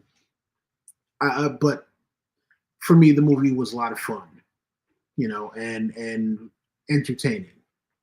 And as I've said, before, like, the one thing, if you're going to pay, and especially the way ticket prices keep on going up, if I'm gonna, spend money to sit in a dark room with a bunch of strangers staring at a screen for a couple of hours, I at least want to be entertained. And if Spider-Man Far From Home did nothing else, it entertained me. And you know what? I can live with that. So this is my number 13, up much higher, busting my list. I love Jake Gyllenhaal as an actor. I think he's a really good actor. Mysterio was always my favorite Spider-Man villain, so I love Jake Gyllenhaal as Mysterio.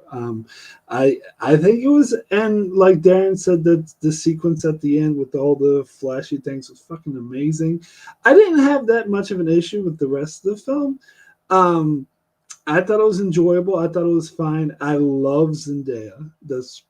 And she's featured like a lot in this film. This is where Peter Parker and her hook up, so I love the film for that. But I didn't like the teachers. I thought they were fucking annoying and they weren't that funny at all. But the rest of it I enjoyed. Like, I mainly liked this movie for Jake Gyllenhaal and Zendaya, really. And I didn't really have an issue with the ending either. I thought the ending was fine. So, yeah, I actually quite like this one, but it's okay. All All right. So it's me for number we're at 28 now. 28. Yeah. 28. Oh. I am again another one of those where you're like, wow, this is a lot higher on the list where I thought it would be, especially considering the amount of anger that myself, Rob here, I believe, and even Corey. You guys remember Corey? She was very upset about this film. I watched this like 3 times the first week because I had to watch it with a bunch of other people. And it's just, I'm talking about Black Widow, our beginning of our phase 4 film, which was just, again, we have some great stuff. We the introduction of Yelena, we get Red Guardian, who is kind of fun. We get Rachel Weisz, who is always good, beautiful to see, and is amazing in a film that we were like, oh, we're finally gonna get, a real Black Widow film, and it's just very mid. The character survives things that she shouldn't because she's just human, but it's got to be a superhero action film, so that throws out a sense of reality to it. The villain gets boring. There's a lot of things that don't make sense with the was it the pheromone field, and you got to break your nose, but you can't be at a distance. But if you're on top of a helicopter, you can do things. It's just there's so much of a mess. We finally start to get the story of Budapest, but you know who doesn't show up in this? Hawkeye, the main part that we talked about, the Budapest thing. So and I get you want to kind of focus more on Scarlett Johansson here, but it's just, to me, it did her dirty. They waited so long to give her an actual movie, and when they did her dirty, and in a way that just didn't really make sense. So it's like, what's it? Oh, well, we learned how she got that vest, because that's how we always want to see things, is where'd you get that piece of clothing? That's what we're all talking about. So yeah, it's just, again, there were just great moments, but there were just too many things that made no sense, or were overdone, or it just became like, I'm not saying direct to video, but definitely feeling like that third in the Jean-Claude Van Damme series, where they're just kind of throwing stuff at. Yeah. They tried to make a puzzle piece to fit in, but they didn't even bother doing it. And honestly, this is really where you should have done like a Doctor Doom introduction, and this should have all done in Latveria. Would have been fucking awesome. Anyway, that movie sucked. Don? So, let's see. I sometimes refer to this as the Black Identity because it essentially was like, all right, well, yeah, you took the Bourne Identity, you threw Black Widow in there, and sorry, the Black Identity Requiem, because it also became Mission Impossible at some point too, and it's like, yeah, when does this get to be its own movie and actually make sense to everything else that has happened in the MCU? And again, yeah, this did one of the cardinal sins of entertainment, and it was boring. Like the total opening sequence with the credits and all that, I was just like, when did we start doing this again? I mean, like, you haven't done anything like this since the Incredible Hulk, and for good reason, because no one wants to sit through this shit. So it was just one of those things where I was sitting there like, yeah, like, I understand why Scarlett Johansson sued Disney over this. Because this was just a bad look on her career. I mean, yes, we got Yelena, Red Guardian, who went on to be very good characters when used correctly. But Scarlett Johansson and more importantly, Natasha Romanoff deserved a much better movie. Like, yeah, this was just this was a big time disappointment. Like, I put this almost at the level of disappointment where I put Captain America: Brave New World. This is only like maybe about 3/4 of a step above Brave New World for me as far as the level of disappointment. Because uh, just thinking back to Infinity War and especially in Endgame, the sacrifice that she made, the big sacrifice that she made that the universe practically basically doesn't know about. Iron Man gets all the credit because he snapped his fingers, but without Natasha sacrificing herself, you don't get stones. You don't get the most important stone of all without her sacrificing herself. And so for them to kind of give her this generic spy movie, with like some, I can't even say bells and whistles, more like just, hey, we gave you some freaking glow sticks and some freaking sparklers from 4th of July, and it's like, hey, isn't this a great movie? And it's like, no, what? And the absolute destruction of the Taskmaster, like, no, you make him a new villain, okay?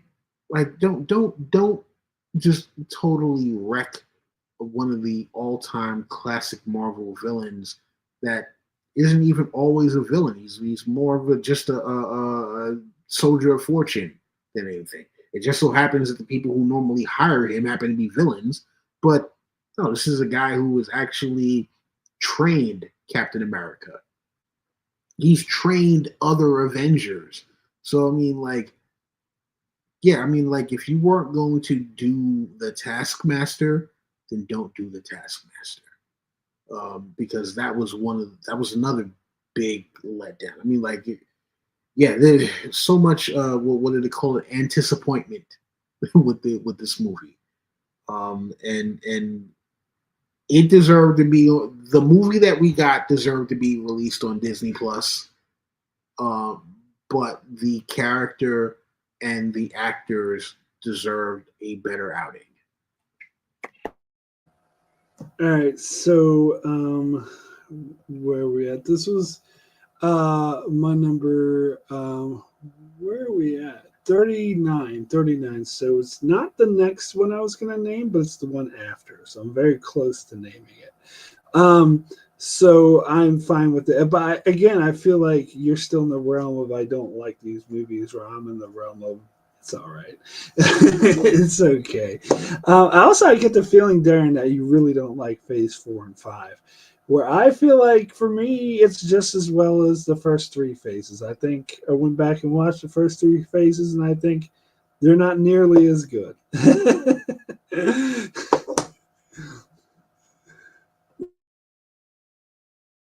What's that list meant to signify? No, because I was bored, I color coded all of the phases because I was curious where the distribution was, and you're right. There's a lot of Phase 4 and 5 that is at the bottom of my list. Yeah, and I think I'm more evenly spread because I think that when people say, "Oh, these new phases are suckbound," like, well, the first 3 phases aren't really as good as you think. But so I think they're kind of even for me. But this one, so yes, you mentioned that Black Widow should have died several times in this movie. See, I don't know who Taskmaster is. I never read the comics, never heard of this character. But I will say, what I heard before the movie is that, oh, they can mimic any fighting style of any Avenger, and that did not come off in the movie at all. I think they kind of sucked at doing that, so I was still a little disappointed. But the thing I'll say about this movie, well, it takes place right after Civil War. That's when it should have came out. Like, but why do we this coming out later as a flashback? Like, that doesn't make any sense. But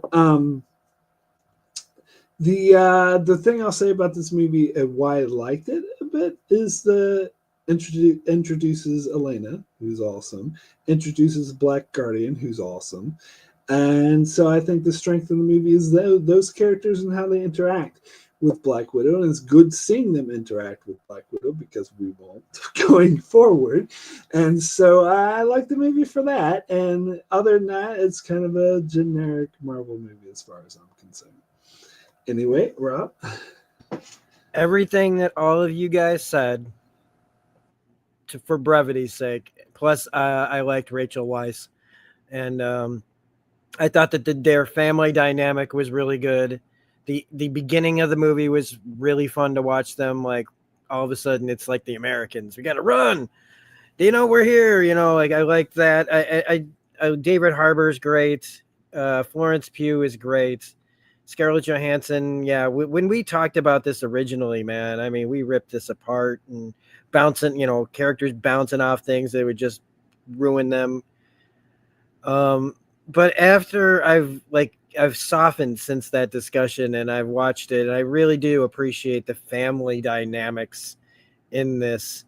And I thought that they did some really fun, clever stuff with Rachel Weisz, especially. I thought she was really, really fun in this. As the, you got David Harbour, the one who doesn't take, he's just and then you got she's serious, man. She is hardcore, and I loved that.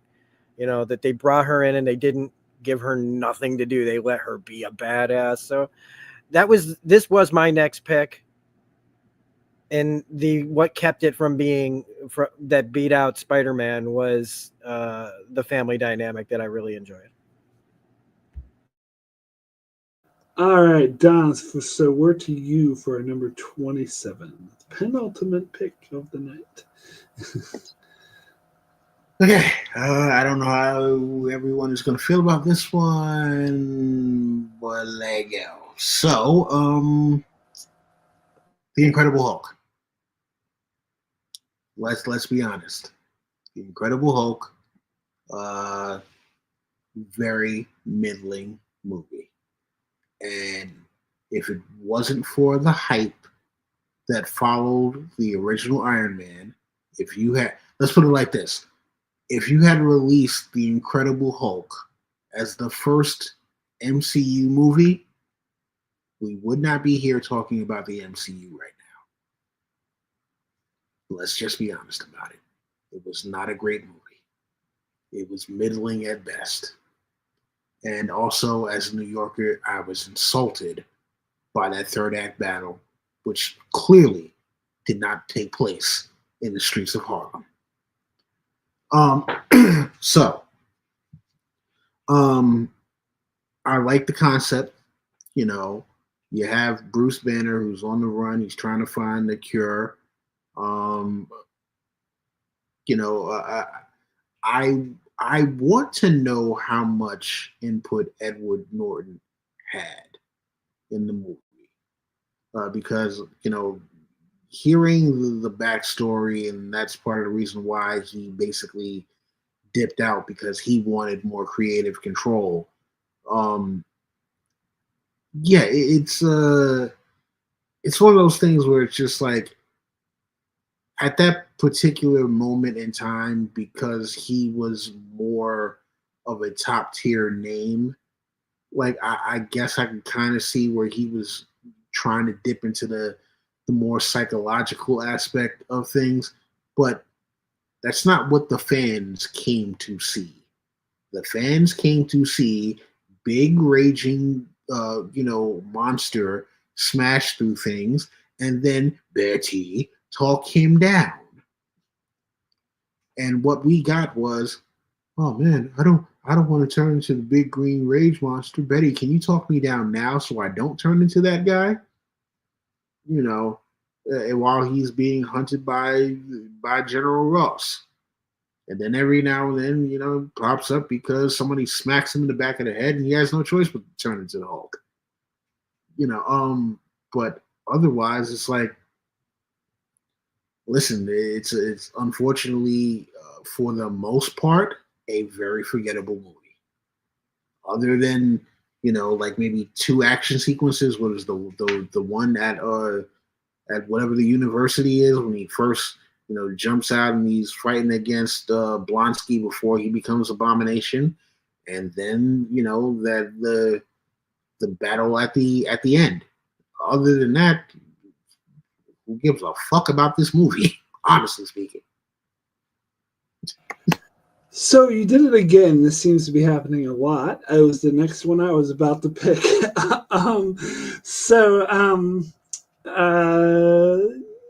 I actually was the whole Edward Norton thing. I heard of what he was talking about, the direction he wanted to go in, and I actually think that would have been better. And I actually trust him as an actor, and I think that would have been better than Hulk's just Marvel bullshit. But that's just me. I could be wrong because I haven't actually seen his version. But yeah, this is a very generic movie. It's a very forgettable movie. It's I thought it was okay. Like some people were saying it sucked. I didn't think it sucked. I thought it was fine as a Marvel movie, as a Hulk movie. It's a shame that's the only Hulk movie that we'll get because the Universal still has distribution rights or some bullshit like that. But we see Hulk in other movies, I guess, so we'll have to take that. Yeah, I don't really have anything else to say about it, Rob. The Hulk is a hard movie to make because it's always been pretty cerebral, and it's always been mostly Banner until he something happens, and Banner's just not a very interesting guy. People, and you're right, people come, but if it was just that, you'd have to have a reason for him to always be raged out. I mean, because it would he'd have to be staying. It's like Crank. It'd be like Hulk like Crank 3, except with the Hulk. You know what I mean? Like you'd have to keep him mad the whole movie just to have him be just this smash fest. And that to me isn't interesting, but it doesn't change the fact that this movie isn't very, very interesting to do. Like I agree that there probably wasn't there was a probably interesting idea out there, but it's just really kind of boring. And the stuff that's there, it just doesn't do enough of that cerebral stuff. It doesn't really know what it wants to be. It wants to be a Marvel movie. It wants to be a cerebral movie.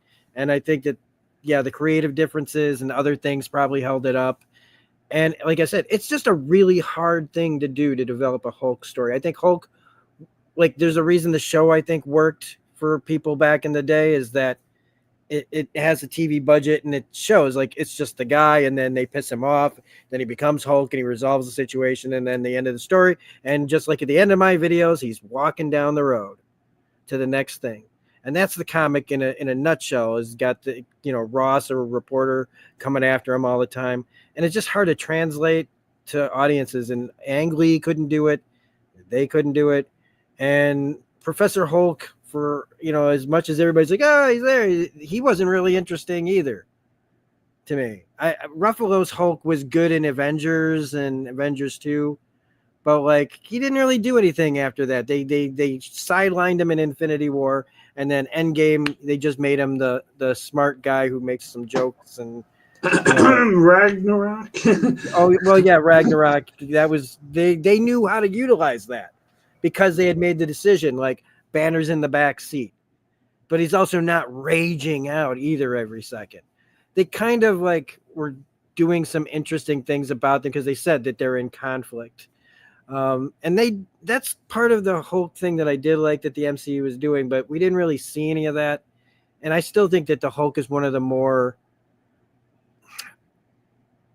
he's not as, they still don't know what to do with him fully because of the Universal thing, and they can't make movies with him. But we're talking about this movie and it's just not very interesting. And I'm sorry, I'm rambling because I love the Hulk.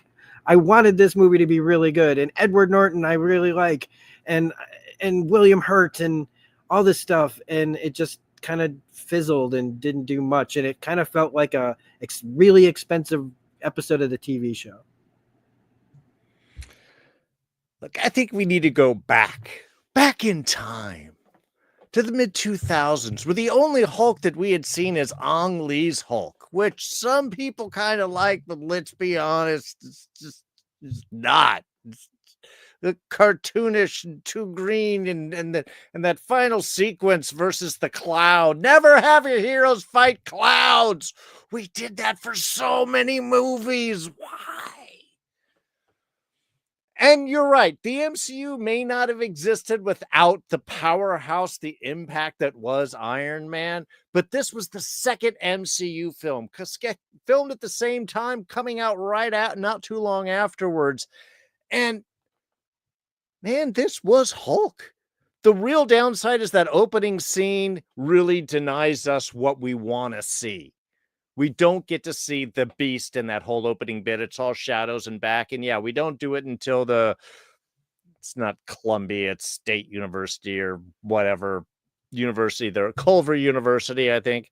So we don't really get that exposure until then. However, man, Ed Norton looked like what we thought that that Banner should look like. Certainly not like Giant Man who played him in the Ang Lee movie. Okay, this seems like a little guy that tried a thing, and they do some great homages, both with the little device he's in when he gets the powers, and of course the Ballad of the Lonely Man that plays as he walks through. Yes, at the end of Rob's credits there. These are great little callbacks. You even get a Lou Ferrigno showing up, which was kind of fun. So, you know, they were finding their way. And yes, this film is not perfect. It makes some mistakes, but it did get us a good-looking Hulk, some decent Hulk action. We got to see the Abomination. And I think for a promise of what a Marvel movie could deliver versus, again, the rest of the 2000s, which was very up and down. You know, again, we forget about prior to Dark Knight and Iron Man a lot of the times, but, you know, this was an amazing kind of hit. And while it didn't deliver the way I think audiences really wanted, it was a nice promise. So this may not have kicked off the MCU in the same way that Iron Man did, but as a follow-up, it was definitely enough to keep momentum going before they could do the trio of Iron Man 2, Thor, and Captain America to lead up to Avengers. So yeah, this was a little higher. This was number 23 on my list. It's a decent mid-tier Marvel film, but I think at the time it delivered a lot more than what we remember it for, considering some of the incredible stuff that came afterwards. The Incredible Hulk stuff that came out. Anyway, so so we're up to our last entry of the night, and I get to do it. Hooray! Number 26. And for that, I'm gonna say Miss Marvel. Again, this is another one I thought was decent. I think it was.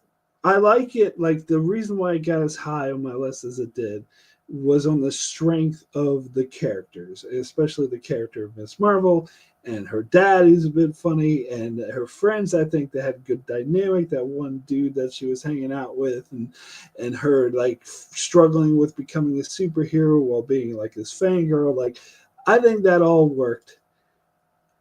What didn't work is the plot, the pacing, the tone. I think was all over the place, and the fact that the finale ended with them doing like a Home Alone type thing with booby trapping in the school, that was silly. And sometimes the show would come off as like this goofy, over the top, like high school drama with the little flashcards, and I'm like, this is this person at the mosque, this is that person, and like that never comes up again. It was kind of just a waste of time. Like, we didn't need to do this. And then the story takes a total turn when they go to Pakistan, and it becomes almost a different show, and then they come back from Pakistan. Now it's the other show again, and the villains weren't particularly interesting, and the way it was resolved wasn't particularly interesting, and the damage control were dumb, and I didn't think they were interesting at all. So Yeah, so things I didn't like about it, but it ranks as high as it does to me because of the on the strength of the characters, just like the Marvels, which for the record I had ranked higher. But anyway, Rob. Yeah, well, this is an interesting one because you'll go, huh? Maybe, but I didn't even finish this show because it's just not for me. But it's straight, and why it's not way down. Like, why didn't I pick this earlier? Then, right? What the hell am I holding back for, or something? No, it's because the strength of the casting of the main character. She is so dang good. And then her family. I really like them too. Again, it's the family dynamic about it, but the rest of it was just not for me. And it's that strength of the characters and the family dynamic and all that stuff. It was really good. I thought the power set that they gave her was, I don't know. I didn't really care for that as much either. And it's a show that I am gonna finish, but like I said, it's like Star Wars Skeleton Crew. It's a little too just, I don't know. I have a hard time with just how this is for a certain audience. I think, I don't know. It could be for everybody, whatever, but it's just not for me. But again, the casting of this, because I didn't have any high hopes for this at all. But I was pleasantly surprised by the beginning. But by the time like the fourth episode, I was like, yeah, I don't need any more of this. I get it. And I hope that people like it. And I'm glad that people kind of left it, like moved past it quickly. Not that they shouldn't keep talking about it. The people that like it really, really like it and keep this character going. And she's getting a lot more to do in Marvel, especially in the comic side, because of it. And I like that. I like that a lot because she is, there's not a ton of new characters that come out in comics that leave like an impact, and maybe she's not at the level of Miles Morales, but she's up there and she's got staying power and she's managed to stick around for a long time now and gaining popularity. And I think the casting of this character really helped that. And so, yeah, I mean, I hope nothing but to see more of this character, and I hope that she gets utilized correctly. And yeah, that's about it. Yeah, this was my number 18. And I completely agree about the end. Like a lot of the Marvel series, the last couple episodes, they tend not to hit the landing. They really tend to peter out or go off. And yeah, the flashback episode or time travel episode feels completely unnecessary. And then, yeah, we switch bad guys and villains and then do a Home Alone bit at the end, which is a little goofy and all. And I completely agree with all of that. But like you have both already said, the power comes from the cast and the viewpoint. And yeah, usually I'm not a teeny bopper kind of guy. I'm in my 50s and, watching young kids have their adventures is just not really something I should be doing. It doesn't feel right. But Iman Vellani is just adorable in this. I love the style that they shot with the stuff coming up on screen and tracing off of the art and the elements around them, how they're doing the text and storytelling, I thought was an imaginative way of doing things and made it kind of fun and interactive. You could get certain feels, even how the way that they structured that out. The family was great. The whole community, the little break when they stop and they're like, okay, these are the people that are in the mosque, and we got this group, and we got this group, and we got this, again, felt like a great teen kind of adventure, adventure show. Plus, it also has the superhero stuff, and you get the little bit of fan service with her being a fan of another character. So yeah, it is not a show that I expected to enjoy as much as I did, but kind of like the Marvels, it was delightful. It was fun, and yeah, it got a little samey, and it didn't quite hit the landing in the way that it did. But the character really, I think, kept a good, strong through line throughout it and made it worth interesting seeing what was going to happen next. So, yeah, this was this was a good one.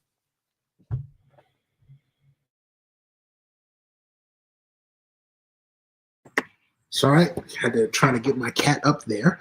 I actually enjoyed Miss Marvel a lot.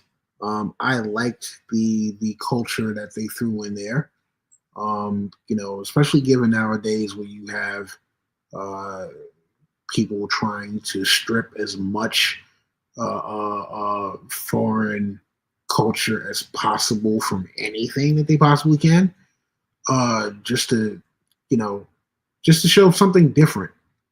Um, I definitely enjoyed, the kind of the little animations and things that are fed into her comic book nerdy side, and the fact that she was obsessed with Avengers. I mean, they had a freaking Avengers con, and it's funny because I've actually lived in Jersey City, um, but it's been a long time since I've been there, so like it looked kind of familiar, but at the same point, not so much. And I enjoyed, just seeing her becoming the hero. But I do definitely agree with Mark about the tonal shifts.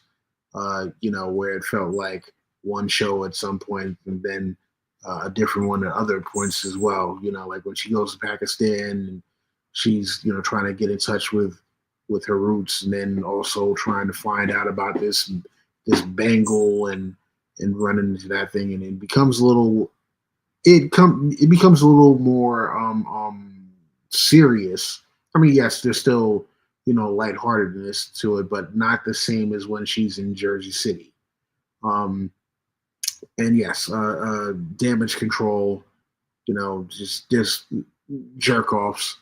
I mean, let's be honest here. Jerk offs telling other jerk offs what to do. Um, so yeah, I mean, listen, if you notice, we haven't really seen damage control since. I think Marvel may have gotten the message like, these guys really aren't all that good. So yeah, there's a lot about the show to love. But like everything, there was room for improvement. But still, I thought it was a great time all around. I At this point, who knows if we'll ever get a season two? And after the Marvels, which I don't think. I mean, obviously, it didn't do crazy numbers. I don't even know if it did like half of what the first one did. Um, so who knows when we'll see that character again? Obviously, we did see her dad in Daredevil Born Again. But other than that, there isn't much reference to Miss Marvel at all throughout the wider MCU. So we'll see. Well, yeah, she did show up at the end of Hawkeye. You know, but yeah, we'll see what happens with the character and the rest of the family, because I really did also like the family dynamic. Because that's not something we really get to see too much in the MCU. A lot of these characters are very, very isolated.